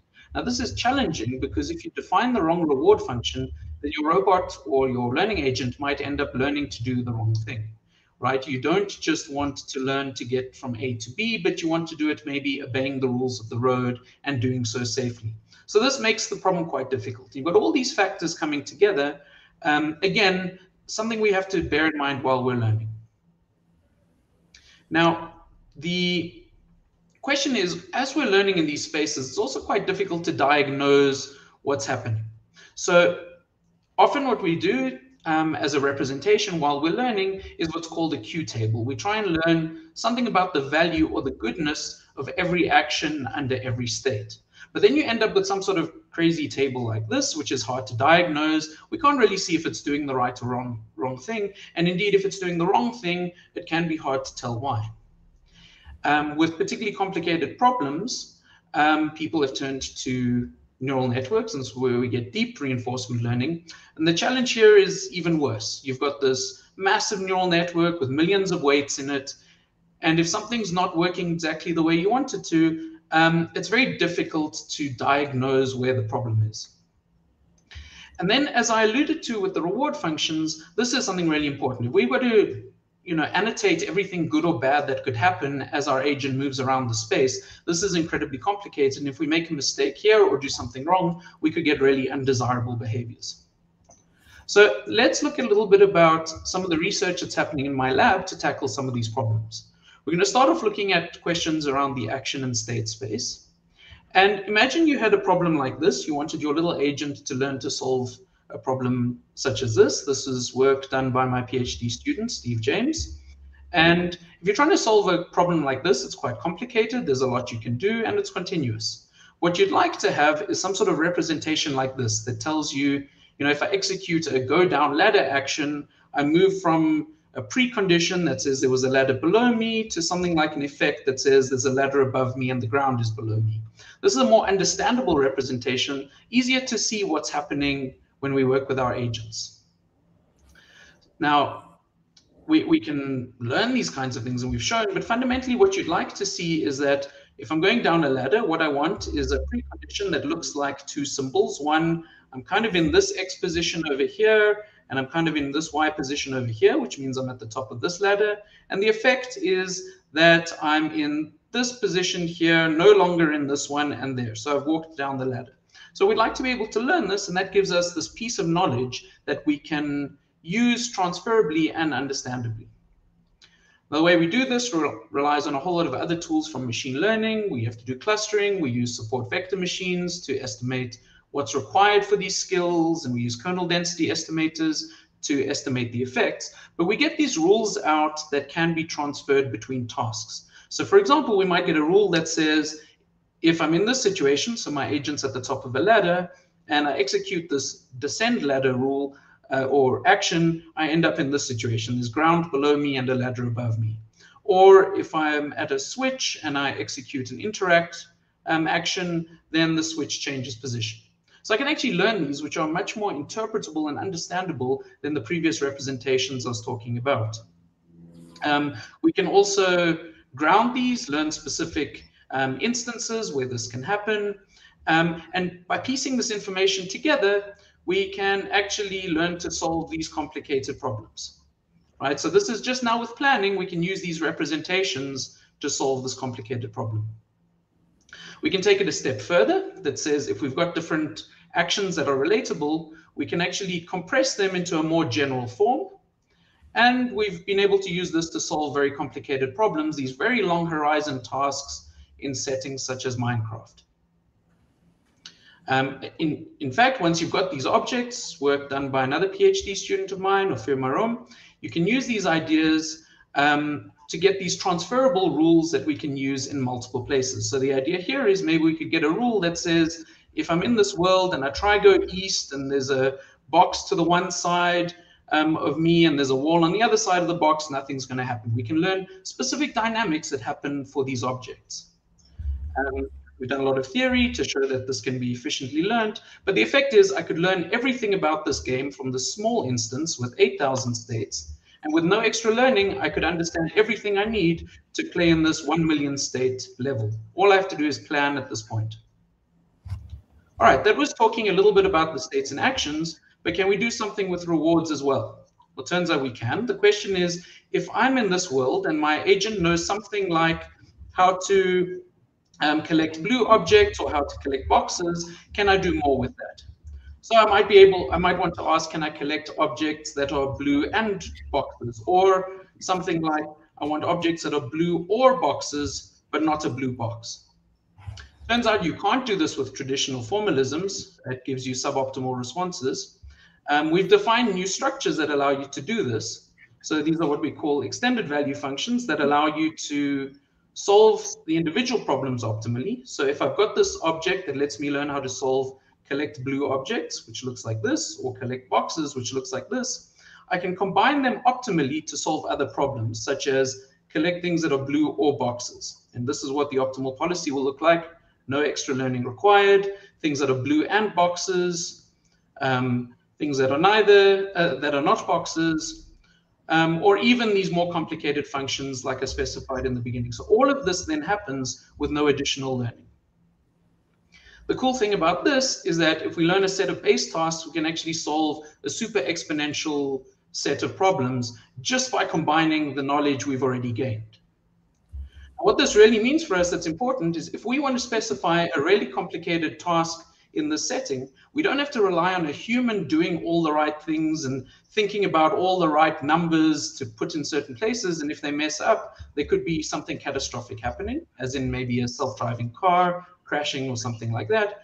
Instead, we can just define task specifications in terms of very simple things that we know work well. So what I've shown you today is that we've got a lot of work moving towards keeping reinforcement learning understandable through ideas such as symbolic representations and composable task descriptions. And there's a lot of exciting work in this space, and hopefully this will lead us towards a future where we can use these kinds of techniques for learning behaviors in a way that is safe and interpretable and understandable. Thank you very much. Great. Thank you, Dr. Rossman. I know you're not available to stick around later for the Q&A, so I'm going to throw one to you really quickly right now. I'm a video game player, so I love the idea of reinforcement learning being experimented with in a game setting. But what would you comment to a criticism that says you're just playing video games and that's not going to respond to real life scenarios? Can you, if that was a criticism coming to you from the speaker, not me, how would you respond to that? So that's a very valid concern. And the reason that a lot of those kinds of things, so video games and robot simulations are usually where reinforcement learning algorithms are used. And largely the reason for that is you can't just learn from a data set. You need some idea of what happens when you try different things. You know, you might be looking at counterfactuals. If I was in this situation and went left versus right, what happened? So yes, that's certainly the case. Now, there's a lot of work at the moment trying to move this into the real world. So specifically, there's a lot of work around, if I start learning something in a simulated world, can I then transfer it to a real world, which says, you know, maybe I've got a self-driving car. I don't want to learn from scratch there because that sounds like it could be slightly troublesome. But if I can do a lot of my learning in simulation and then just fine tune it and tweak it for the real roads, then that's an important thing to do. The other thing people look at is trying to incorporate expert advice or data that you've got offline to help you learn either from offline or in a safe way. So maybe you do the trial and error in very safe ways. We've been doing some work where you can ask experts if you're not sure, or ask a human if you're not sure what's happening in certain situations. And so there is a lot of work in this direction, but yes, the bulk of the history of reinforcement learning is very much in games and robots. Great. Okay. Again, thanks for that. I think this was a really nice takedown through a technical talk in just a few minutes. So again, thanks for your time. We're now going to transition into the second half of the seminar series today, where we have 3 more speakers that are going to take a look at explainable AI, out of distribution detection in dermatology sets, and then also representation of skin tones across medical images. So those are kind of the 3 highlights coming up for the remaining 3 talks. And then once again, following this morning's pattern, we're going to have a Q&A session for the next 3 speakers combined together in the evening. So I want to now introduce our next speaker, Dr. Vera Liao, and she's now going to take us through what it means to have a human-centered approach to this really cool area. Take it away. Thank you. Thanks, Skylar. I hope everyone can see my screen. Yeah, thank you for having me here. As a human-computer interaction researcher, I'm super excited that we have a whole session dedicated to human-centered AI, and my talk is going to focus on explainable AI. So this previous talk, including the keynote, we have mentioned this many different 360 open source toolkits released by IBM Research. Explainability, AX360 is just one of them. But as HCI researcher, I often see the release of these toolkits the beginning of my work. We're interested in how do we take these toolkits, this different technique, to build real-world application? How do we design the user experience? And also, as a whole, how do we navigate this design space of this emerging trustworthy AI technology? So how we can take this toolbox of AI algorithm and make them toolbox of design material. Hopefully by the end of the talk, you have some idea how we do this kind of bridging work. So when we think about application and user, we often have to take a broader view of explainability. So we consider anything that help people understand AI better as explainability feature, not just about the model's decision or particular part of AI. For example, we often think about explaining supervised machine learning, right? So what is supervised machine learning? Is you're trying to build a machine learning model with a set of training data that have different instances. They will have labels. They share certain features. What it can do is when new instance coming in, the model can make a prediction, say this is a cake. So the majority of the XAI technique available in X360 focus on here is to explain how the model arrived at this decision that this is a cake.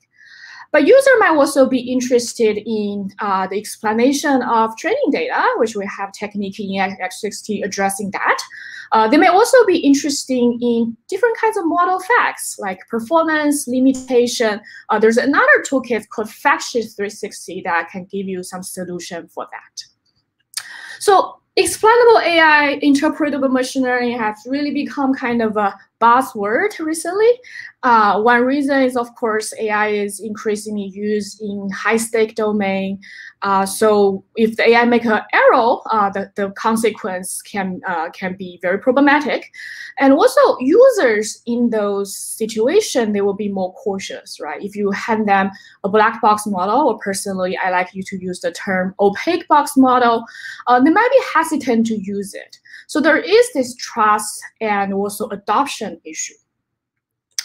And also currently there is a very active technical field producing many different new techniques, is because at the current time, at least in the average setting of training machine learning model, there is a performance explainability trade-off, right?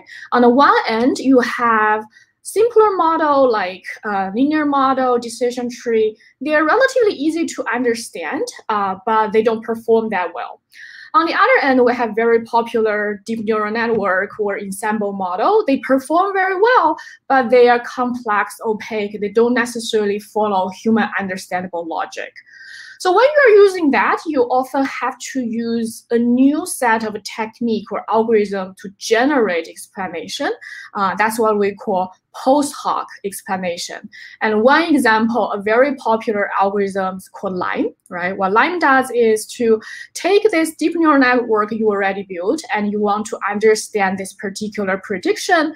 What LIME does is just look at that input and output and also labeling instance and build a simpler model in the local region, say a linear model, and use that simpler model to explain the complex model's decision in the local region. The form of explanation is what we call feature contribution. So it highlights that this instance is predicted this because it has certain features. It's very popular because it can be applied to any kind of data, any kind of model, right? If it's image, it will highlight patches of the image or superpixel that contributed to this decision. If it's a text, it can highlight which are the keywords that contributed to the model's prediction. So LIME is just one example, right? There's a whole technical landscape. There are different kinds of explanation. I'm not gonna delve too much in that. If you're interested in that, a place to start is to check out AX360. We have a whole session about the kind of the technical landscape. There's also a course material we taught in recent conferences. I also give you example that how this different explanation look like. So as I mentioned, my interest is what do we do with this kind of technique, this kind of toolbox, right? How do we take them to design real-world explanation, real-world application? So I often take this view that our HCI research is in this in-between space of having this toolbox of XAI technique and building real-world AI application. And when you're in this space, there are two high-level questions you need to answer, right? One is how to select the most appropriate tool given an application, user group, even interaction. And how to translate, right? How do we do the design work to translate AI's reasoning into users' terms? And by doing work in this in-between design space, we also hope to bring insights in the real-world application to see where are the gaps and opportunity back into the technical community to inspire new algorithm, new technical work. So my HCI colleague and I, we have done different kinds of work in this design space. We have built different kinds of application. But today I want to focus on one study just to give you an example how we approach this problem, and also give you a point of view to think about how you might use AX360, how you might want to design this XAI user experience. So to understand this design space, one project we did was to talk to people who also work in this design space, or I likely work in this design space. So we want to talk to designers with working across IBM, different AI products. We want to understand what is their view of this design space of explainable AI. And what are the design challenges? So we did this project starting in summer 2019, right after the release of AIX 360. So very quickly, we run into this challenge, right? How do we talk about a technical space people are not quite in there yet, right? Designers might not be familiar with this algorithm. There's also no shared language to even talk about XAI. So we decided to create this study probe, which is the HCI term. That means that a concrete representation should ground our discussion. We create a list of algorithm-informed XAI questions, and it's based on the following assumption. The first assumption, if nothing else, I want you to bring home this idea that user needs for explainable AI can be represented by what kind of question they ask, right? A why question, a what if question, a how question will need different kinds of explanation. We also assume that a question can be addressed by one or multiple explainable AI method. For example, local feature contribution can answer this question of why. Why is this husky classified as a wolf? And a method can be implemented by multiple kinds of algorithms. So Lime is one example. There are other algorithms. They might differ in certain computational property. But we want to stay at the granularity of what are the available explanation methods in the literature, in the technical world. So we did a big literature survey. We arrived at this list of explanation methods, and we map them to what are the user questions they can answer, right? A local explanation answers a why question, a counterfactual explanation answers a why not or what if question. And since we're taking this broader view of explainability, we also added 3 other categories about model facts. These are questions related to the data, the output, and the performance. So we have these 9 different categories of question, and we brought them to talk to our designers. And we talked to 20 different designers working across 16 different AI products. We asked them to first tell us, what is this AI system, AI application you work on? And what are some common questions users have for understanding this AI system? And then we walk through each question card, discuss, do they apply? Do we miss anything? Why would a user ask those questions? So the middle 2 steps, what we're essentially doing was to quote unquote designer source a common list of questions that people have for understanding AI. And one contribution we try to make is to build this, we call XAI question bank. There are a list of common questions users have for understanding AI system, and they're organized by these 9 categories of common questions. I will come back and discuss how we might use this question bank. I will very quickly also talk about what are the design challenges we discovered, right? The first one is that there is a huge variability of XAI needs, meaning that user will ask different kinds of questions for different application, different usage point. The reason is that ultimately people are looking for explanation for different objectives. And in the paper, we summarize what are the common objectives. Just to give you 2 examples. One very common reason people want AI explanation is that they want to gain further insights to make more informed decision or take better action, right? For example, IBM has this what's a supply chain system. There's AI behind to give you a prediction that this delivery might be late. But user really wants to ask this why question, and also how to beat that. How can I reduce the predicted delay? And the answer will determine their follow-up action, right? Is if there's weather reason, they cannot do anything about it, or is it stuck somewhere, they can make a quick phone call. And another very common objective is people want to evaluate the AI's capability, especially common at the onboarding stage when people just start using a system. They want to ask when is the performance question, how well does it perform, when it might fail. And some also ask this how question, how the AI make decision in general.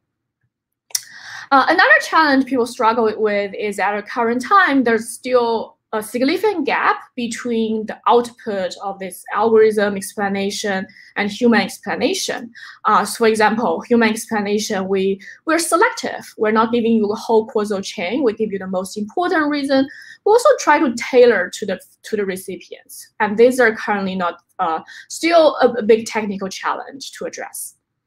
What also opened my eye from this work is the kind of design challenge, the process-oriented challenge that designers or product team face in general. The first one is it's still very challenging to navigate the technical space, given that these are all emerging technology, everything is advancing very fast. And the core problem here is also you have to find the right pairing between what's right for the user and what's doable given the technical feasibility. And another challenge is also the implementation cost, right? In the product team, the designer have to convince data scientists that this is the right solution.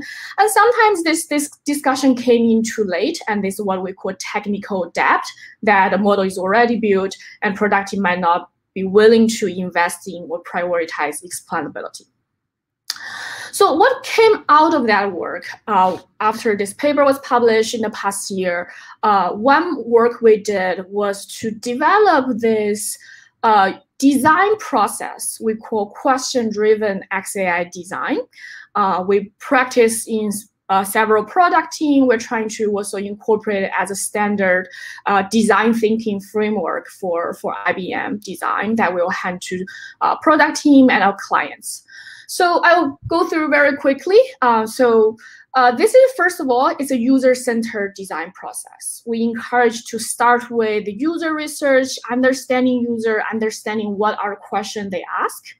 We also encourage this is a process that designers and AI engineers should work together to find the right solution. And we suggest that you can use the question bank as a checklist to identify, for my application, for my user group, what are the questions they're going to ask? And another set work we did is to do this mapping, right? We take the question category in the question bank, and then we map them to what are the XAI technique, the algorithm that can answer this question, particularly focusing on ones that are available in open source toolkits like AX360 and others. I can share the slides, so everything here has a URL link. You can use that to also see what are the different open source toolkits. And by doing the mapping, we derive at this kind of design guideline. What are the explanations that can answer these questions? And they are grounded in the technical feasibility. So the core idea here, one is we want to reframe the technical space. Instead of thinking about, is it feature importance, is an example, we think about what kind of user question they can answer. And that will also encourage practitioners to foreground user needs instead of technical feasibility. And also we want to turn this question as boundary objects where designers understand what are the reasons, what are the objectives behind those questions, and data scientists can look into the technical detail to implement them so they can find the right solution. So we have this kind of 4-step design process. I have a working paper here if you are interested in the detail, but the high-level idea, as I mentioned, is start with user research, start with understanding what kind of question they ask. Is it a why question? Is it a data question? Also analyze the question, understand which are the priority, what are objectives you should achieve. And then try to map the question to the modeling solution. You can use that mapping table. And then after that, start with the technical solution, start with the design, and also iteratively evaluate and iteratively redesign to close the gap. Very quickly, this example we show in that paper that we practice this design process to build an explainable AI system for healthcare adverse event prediction, which tell doctor that this is the patient that might have high or low risk of adverse event. And we start with user research, understand with that kind of AI system, what kind of question they have. And you can see that the ultimate design solution has correspondence with different questions, including like what are the facts of data, what are the performance that users are interested in understanding. So that's the work we do. So we're, as I mentioned, we're working this into IBM's design thinking framework. So at the end of my talk, I want to also give a shout out to our brilliant IBM design organization. I recommend two links. One is that the design thinking website, right? So IBM has a long tradition of practicing design thinking. It's a set of framework, a set of guidelines, as well courses to help you and your team to be a design thinker. You don't have to be designer, but the goal is to get a team work together to solve complex problems, to do problem solving, to innovate. And we also have a very brilliant IBM design for AI website that really guide you through think about the design problem, think about where the AI can play a role. If you have a problem, if you have an application, what are the ethical issues to think about? What are some design guidelines to think about? Again, explainability is just one of them. So with that, I'd like to conclude my talk, and thank you for your attention. Thank you very much, Dr. Liao. Once again, I'm going to try and lead a question with you so you can think about it as you remain for the extra session. And one of the questions posed on one of the different channels here was, have we really got to explainable AI? It's a hot topic. Are we there? So you can have a candid response in a couple more minutes later on at the Q&A panel. But I think that's a really great question to unpack as part of the session. So again, thank you, Dr. Liao. I now want to continue this three speaker session by introducing Dr. Celia Syntas. And Celia is actually here in Nairobi, Kenya. She's part of the team here on the AI sciences and does a lot of great work trying to better understand machine learning models and GANs in particular. So I'm really happy to introduce Celia for the next 20 minutes, where she's going to share, again, following this transition from the unique viewpoints we had earlier in the seminar, now to a few more technical examples of what IBM is doing in this space. So Celia, please go ahead. Thank you, Sky, for the introduction, and thanks everyone for joining the seminars today. So in this presentation, I want to discuss with you how can we evaluate skin tone representation in machine learning solutions for dermatology, and how can we enhance the existing models' robustness by detecting out-of-distribution samples in off-the-shelf models. But before we start, I'm gonna do a shout out to all our team that works in all these cool topics that I'm going to share today. Researchers, machine learning engineers across all different labs and other collaborators. We have master students from CMU Rwanda here in Kigali. And we also have the main experts from Stanford University in dermatology. As Kush already mentioned, in the medicine fields, as we can find in the dermatology, we can see disparities.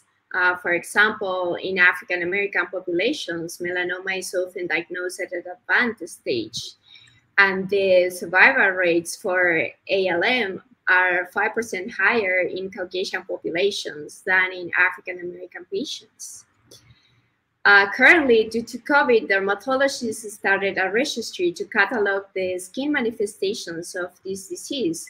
And currently, they report a low amount of samples for African and Latin patients. Of course, this is already known in the healthcare domain, and there are people working in materials such as Mind the Gap from Malone Mukwende to report clinical signs in darker skin tones.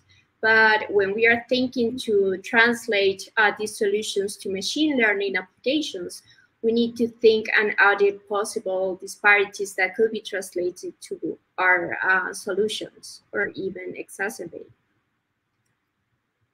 So in this presentation, I'm going to go over two key questions. First, study the dermatology image datasets that are being used currently in machine learning, and see if there are bias with respect to skin tone.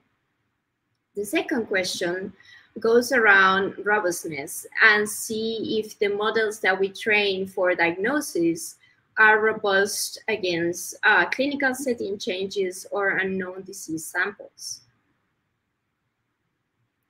So there is a lot of work done in the field for machine learning and dermatology. For one hand, we have several state-of-the-art models for skin disease diagnosis. For example, a few years back, there was a benchmark model for melanoma diagnosis that outperforms dermatologists.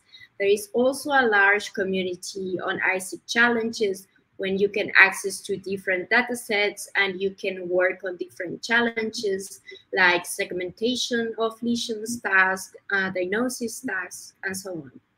And on the other hand, there is a body of work on fairness in computer visions regarding skin types and gender, like the groundbreaking work of Buluami and Gebru on gender shades, and also papers regarding pedestrian detection under different skin tones. So the idea of this work was to bridge actually these two worlds. Take models that were already trained for diagnosing melanoma and analyze how do they perform and how is the data set built across different skin tones. So the first work was presented by Tim and Newton and Mikai on 2020. And actually what they show is a framework to be able to stratify both the performance of the model and the data sets on different skin tones. We will go quickly on each of these boxes and see the results. So for the next couple of slides, we're going to show some skin disease examples that this could be sensitive or triggering to some of the viewers. So we want to just notice this and so you can prepare and necessarily engage or disengage on the slides. So for the first work regarding representation skin tone, we work on two very well-known datasets, ISIC 2018 and SD180. So from one hand, we will have dermoscopic images for multiple skin conditions, and on the other hand, we have clinical images. These are different body parts. We will have a change of the hardware and how it was taken and the protocol. So we will see that it's a little bit more harder to evaluate and to work with. So the first step of the pipeline is being able to differentiate pixels that belong to a lesion and pixels that belong to the other parts of the skin. So for that, we fine-tuned a mask guard CNN that it was able to give us a binary mask, as you can see on the bottom right. That will give you the black pixels are the ones that we will use to estimate the skin tone, and we will exclude the pixels inside the white area that belong to the lesion that we don't want to consider when we estimate the skin tone. So we use pre-trained models for two reasons. First, to avoid that the model to overfit or to learn all the examples that we show about dermatology. And on the other hand, we only need to train the model just a little bit more, so we don't need to have a huge footprint of memory and resources on it. So after we have these pixels, what we need to do is actually have a metric of the skin tone. So we will use the non-lesion area pixels, and we will use individual typology angle. That is a metric that is highly correlated with melanin index, so we can use it as a proxy. After we have this value, we will need to bin them in different categories. Of course, that we can adjust this depending on the population and the dermatologist's advice. But the idea that you can have right here is that anything above 45-ish is going to be very light tone skin, very Caucasian, and anything below 10 is going to be a darker skin tones. So just to give you some idea on how both the ATA computation looks like and how the segmentation works, you can see the mask on the bottom and the values on the top. And you can have an idea of which type of skin we were looking at.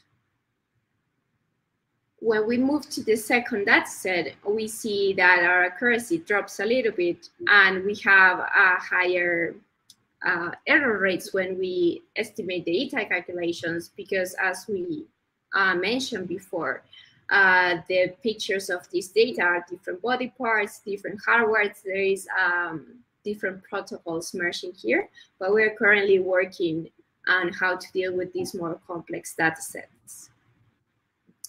So when we look at the datasets distribution, we can see that it's highly skewed towards Caucasian and very light skin tones. So we only have a few samples for darker skin tones in both cases. So this is something that we need to be explicit about when we show the models that we train and which type of data they were using, so we are aware in which type of population may work or not. So diving into the second part, looking at robustness of these machine learning models, as we see an interest of taking these models that are able to diagnose a given condition in the dermatology space, we need to address these aspects, such how robust they are to different changes and how fair they are to the population that they work on. So in this case, we look at two different out-of-distribution scenarios. What happens when the clinical setting changes? A different hardware is the one taking the input of the data, or we have different illumination settings and so on. And the second case, we have unknown disease classes. What happened if my model was trained under 10 different conditions and then I receive a new one? How that model will be able to predict or at least define how uncertain is about that new class. So this work is currently being presented, if very close this week or next week, by Hannah, one of our interns, on OOD KDD. But the main idea is, again, taking skin disease diagnosis models and unknown data sets are being able to both still have an idea of stratify the data by the skin tone, but also use those trained models to be able to detect OOD samples. So when we say that we work with substance scanning here, we need to think that we treat the neural network that is diagnosing a particular skin disease as a data generating system, and we are applying anomalous pattern detections on top of that. So substance scanning is enabling us to search in this huge computational space in order to find the group of the activations that differs the most from what we expect normal in a given layer of a given network. So some goodies that we can see on this type of approach is that the model was already trained. We don't have access to the code. We only see the model running. We can provide detection improvements at runtime when that model is already on production. As we are looking at the activation space, we can abstract from different domains, and our network maybe can process audio, healthcare signal processing, or images, and the method will still hold because we're working on the activation space. And on the other hand, we don't need to retrain these models spend extra compute time on them, or we don't have labeled examples as we are running when the model was already trained.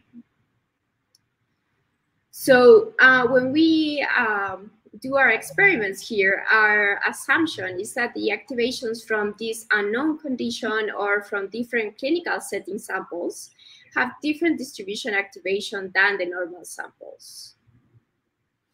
So the idea here is that activations from these unknown images will have a different distribution of this proportion than the normal samples. But let's see how we measure that difference. So for that, we need to score one sample at a given node. And we use these scoring functions to measure how much these values deviate from uniform.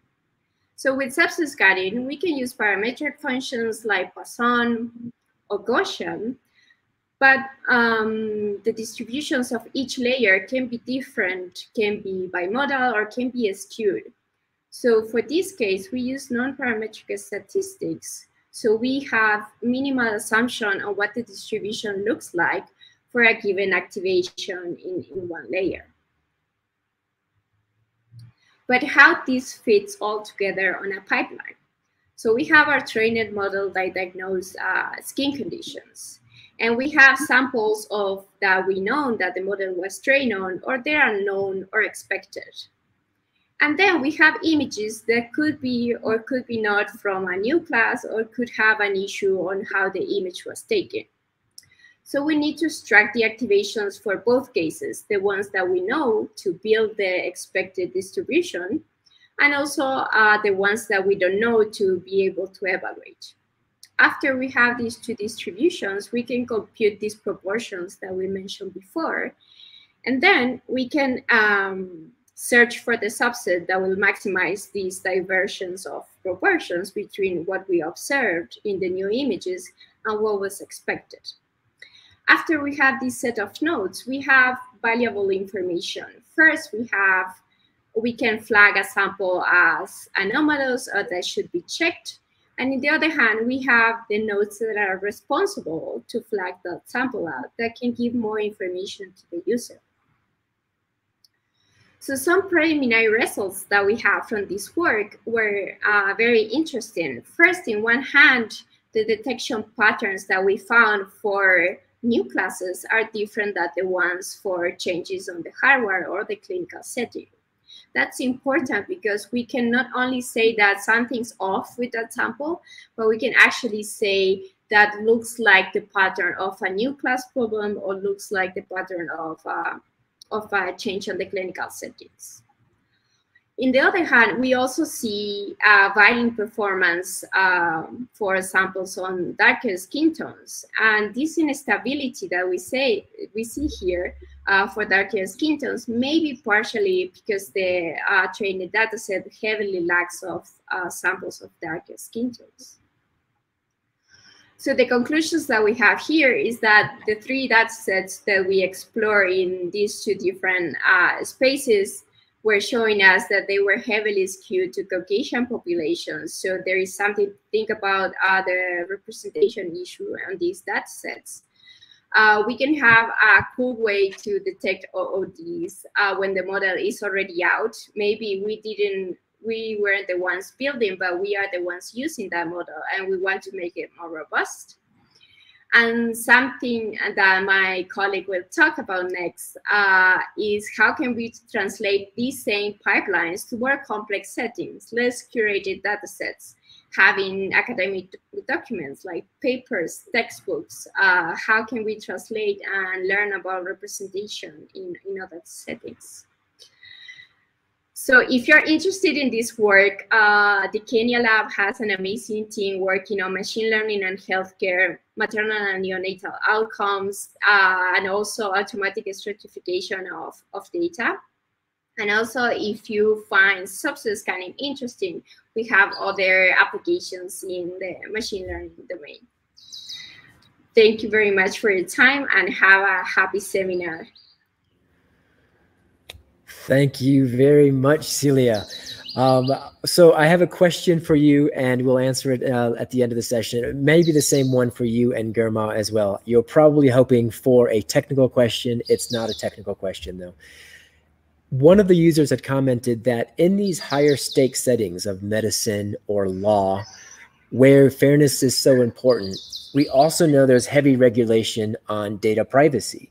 And so I want you guys at the end of this to talk a little bit about the most important cases are also the cases where data is perhaps coveted or protected most heavily. So can you comment at the end about that interplay between the importance of fairness and representation in data sets while balancing privacy and access to data? So that's going to be a question coming up at the end of after our final presentation by our last introductee here, Dr. Gurmal Tadesse. And Gurmal also is joining us from the Nairobi lab based here in Kenya. He's been with IBM Africa for about a year and a half, coming on 2 years, and has been doing some great work in better understanding machine learning and how it overplays either with healthcare or with some Africa context specific examples. So Gurmal, bring us home for the last 20 minutes before returning for the question and answer session. All right, Sky, thanks for the introduction. I hope you could hear me well. Yes, I am Gurmal, and I'm here to present our recent work on representation analysis in academic materials. This work has been done in collaboration with different researchers across different IBM labs and external collaborators. So the outline of the talk is as follows. First, I will comment on the challenges related with learning from data. And when you say data, it's beyond just curated data sets we often use to model our machine learning algorithms. We could have data like traditional academic materials, and specifically we will focus on healthcare or dermatology as a follow-up to my colleague's presentation earlier. The problem will be formulated in a way: how could we analyze bias of representation for different skin groups in traditional academic materials, books and slide. For that, I will present our solution and followed by a conclusion. So probably most of us are aware of any data-driven pipeline where we have a data source and then a specific model would be used to train that model, and outcome would be inferred using the trained model. However, when the data is questionable, for example, when there is lack of representation for a particular subpopulation, and hence the outcome we could infer from this model becomes questionable as well. So this is like a growing research domain, as it has been presented in the previous talks, given it data which is curated for machine learning use, and how do we identify, detect any imbalance, irregularities, and there is different streams of work in kind of correcting that detected irregularity. That includes retraining, correction, data augmentation, and so on. However, the challenge becomes even more when the model involving is actually a human being.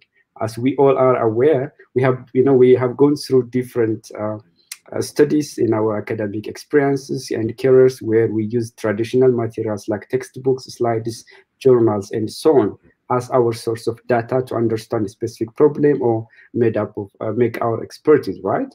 But in this scenario, the detection of bias is a bit tricky, and how to correct it also needs a particular attention, because usually even in a common AI framework, we say that we have a data probably ideally annotated by domain experts, right, to train our machine learning algorithms.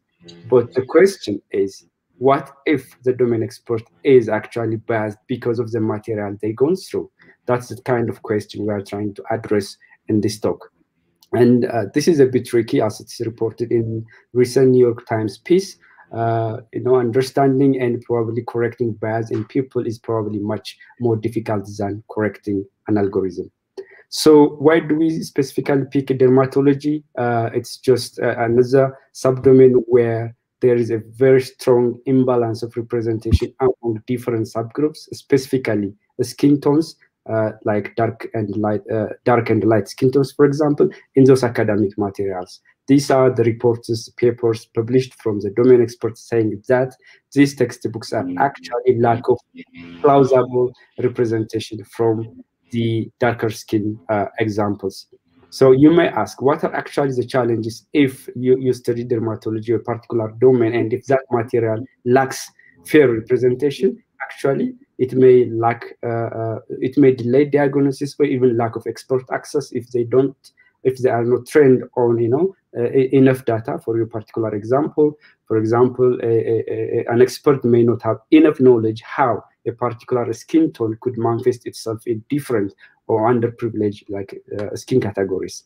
This may overall lead to increased morbidity and mortality, overall degraded quality of care.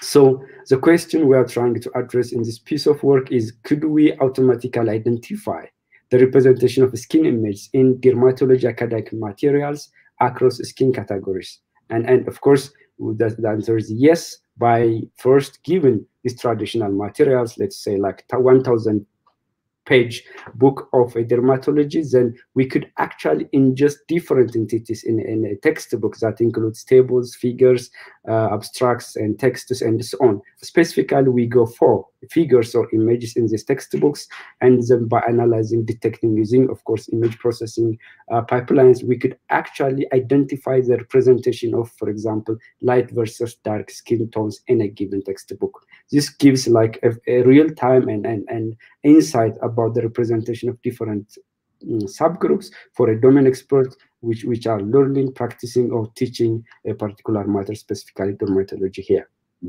So the first step, as I said, was trying to ingest different entities given the traditional material.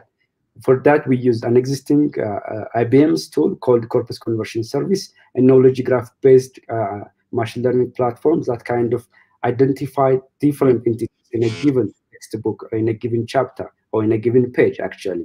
For a particular image, as you see in the example, we could identify where that image occurs in a page, and exactly the horizontal and vertical coordinates, as you see in those examples. By using this information from the output of our CCS tool, we could, of course, extract images available or identified in that textbook. Of course, as you may understand, we are focused on understanding the skin image and what is their skin categories in a given textbook. So the first step would be trying to kind of filter out skin image from non-skin image we may extract from the textbook. And that's where our skin versus non-skin classification becomes the first subtask. In doing so, of course, we could always analyze the data, how different they are for skin and non-skin across different skin tones, and even within different features like histogram of rented gradient and ITA, individual topology angle, which Celia mentioned earlier. Overall, we just start from a simple classification task. Given 4 different textbooks, we are working with the domain experts and labeled.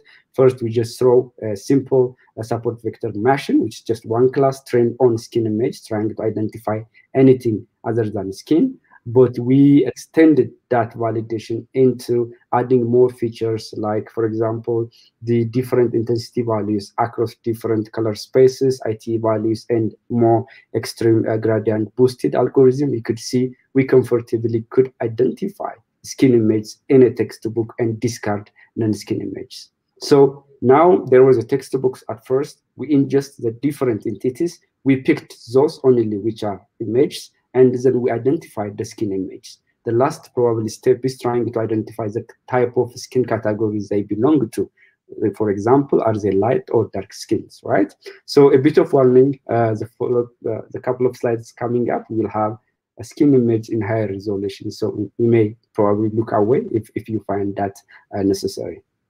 But coming back to the skin tone estimation, before we try to identify the type of skin category, we need to make sure that unnecessary parts in those identified skin images are discarded.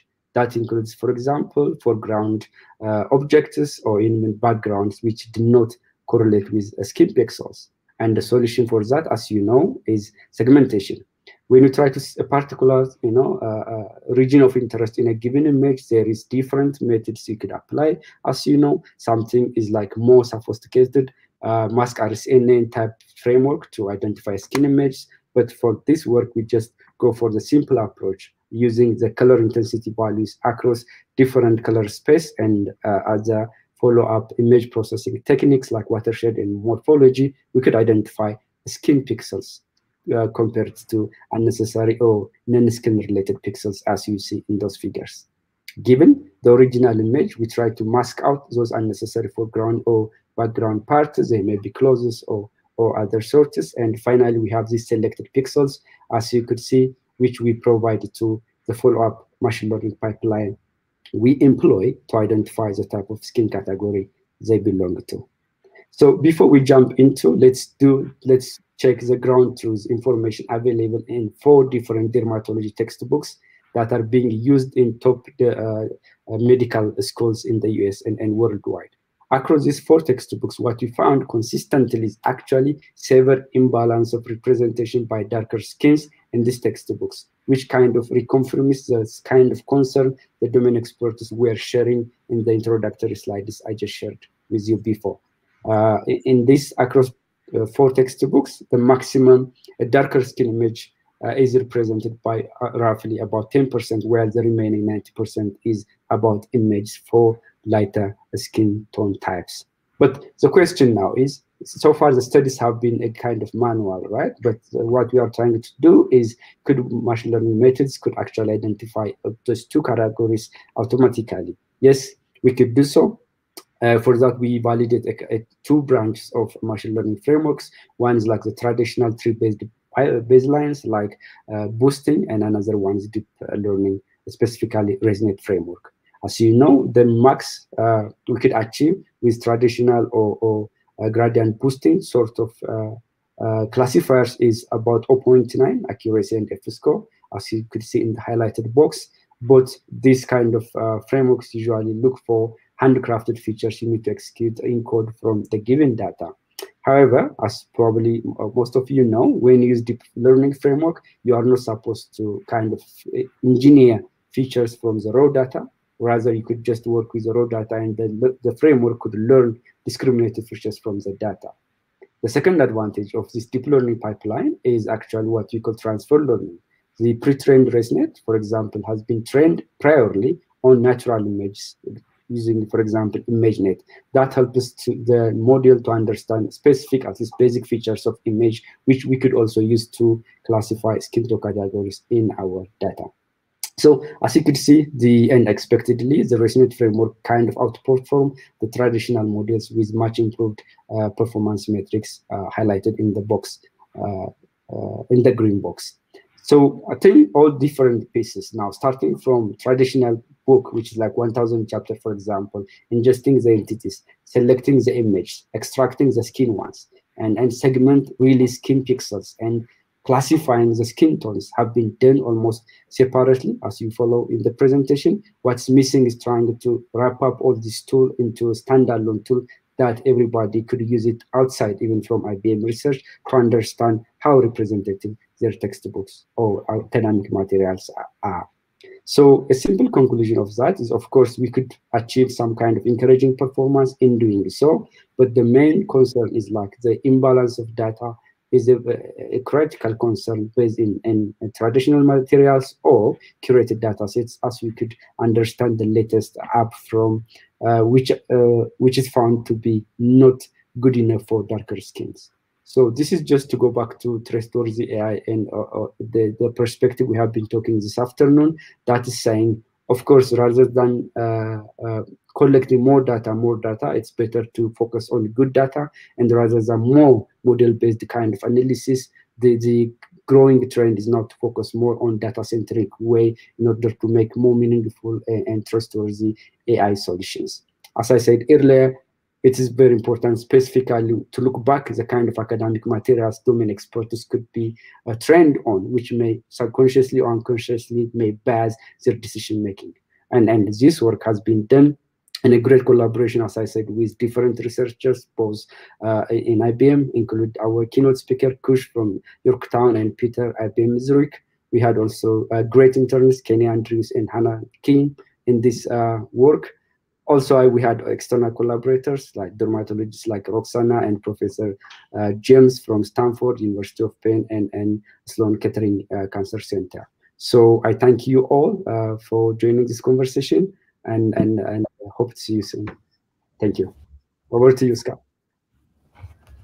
All right. Thank you, Germa. And so I think you've actually answered partially the question I had posed to Celia. All you need is a PhD, lots of textbooks, a huge machine learning pipeline, a panel of experts, and that's all you need in order to collect medical data. All right. So that's the answer to that question. All right. Well, I'm joking a little bit in jest, but thank you. Now we've all got the three recent talks, and these had an excellent, more technical feel about how IBM has actually been using some of these tools and exploring the disparate impacts of data or how these machine learning models are used. So I want to come back now to start off with some of the preceded questions that I had. Vera, one of the questions was basically, humans that can't necessarily explain their own thought processes sometimes. So how do we expect a machine learning algorithm to do so? And are we really at explainable AI? Very interesting question. Yes, it's true that we don't necessarily understand how our brain works with every detail, but I think we're doing fine. We are able to move around in our everyday life. And one point is we have a lot of communication devices when we talk to each other. When I'm trying to justify my decision, I don't have to tell you everything going on in my mind, right? I can draw analogical reasoning. I can just tell certain parts of the courses. That's also kind of my view with explainable AI in general. I have a pretty pragmatic view. I don't necessarily think we need to make every traces of the AI completely transparent. The point is, how do we support people to achieve the necessary understanding for a given objective? And this can be achieved by post-hoc explanation or example-based explanation. So there are many ways for us to achieve necessary understanding. We don't have to understand how exactly the brain works, and we're doing fine. That's my answer. Thank you. All right, cool. Germa, a leading question before I bounce to Celia. One of your final slides said good data, not big data. Can you expand on Andrew Yang's meaning? What does it mean by good data? Just sit on that for a few seconds. Celia, all right, the privacy question and how does that impact data availability, which has been a theme from this, because data availability then informs machine learning models and then eventually down to the outcomes. So any comment, at least, of what you've experienced so far working with medical data? So I would say that something that we can leverage in healthcare is that there is already a system in place with IRBs and making sure that the data collections and the analysis that are being done follow an ethical structure, let's say, or guarantee data privacy issues to the patients that donate the data and so on. So I'm hopeful on the angle that healthcare already has all this infrastructure that machine learning needs to adapt. And of course, there are new rules that are gonna appear because it's not just raw data, right? It's like you train the model and you share the weights of that model to somebody else, and you have a proxy of data. Of course, it's already processed and it's not raw accessible data, but it's still a lot to think about. But I do believe that healthcare already has a good platform regarding privacy and data access, for sure. Okay, cool, great, thank you. Germa, good data. Good question. Good is very subjective, but I think the main point, what's getting more popular lately is like more data-centric approach. Usually, or maybe a few years ago, there was this understanding that if you have collecting more data, if you have big data, if you put like bigger frameworks, then there is a tendency it could work, better and better prediction performance. And probably that's not the case, specifically when we try to develop, solutions that could be impactful. Before we jump even into model and analysis, so on, first we need to understand the data actually, the ground truth, the representation across different subgroups should be something we need to investigate further before we jump into model. Good is like, maybe, as I said, subjective, but it should be reflective enough to the problem you are trying to address, the ground truth, the representation of it, and so on. So this is in line with also some of the other work we do in auto-stratification, when understanding the data, how to relate with different outcomes, different groups, before you jump into the model itself. So the focus, and I think the take-home message is, given a data, don't jump into the model analysis and designing, big frameworks. Rather, look back, analyze, and make sure that is the correct data useful, or you could use to solve the problem you are trying to address. All right, cool. I think that now ends the preceded questions. There's a few more coming in a bit live, and you guys will have to be on your feet. Vera, you mentioned a little bit in your talk a lot about the design thinking aspects. Do you have any more examples where design thinking has come in and actually has been then impacted downstream fairness? I know that's a little bit of your area of research, but where, outside perhaps of the surveys and stuff that you've done, IBM is big on design thinking. Maybe just a few examples where design thinking has come in and the client has come back and said, oh, wow, I see now the advantage of that. Right. That's a very good question. Again, like the two link I recommended, there is a design thinking framework. There is also IBM Design AI.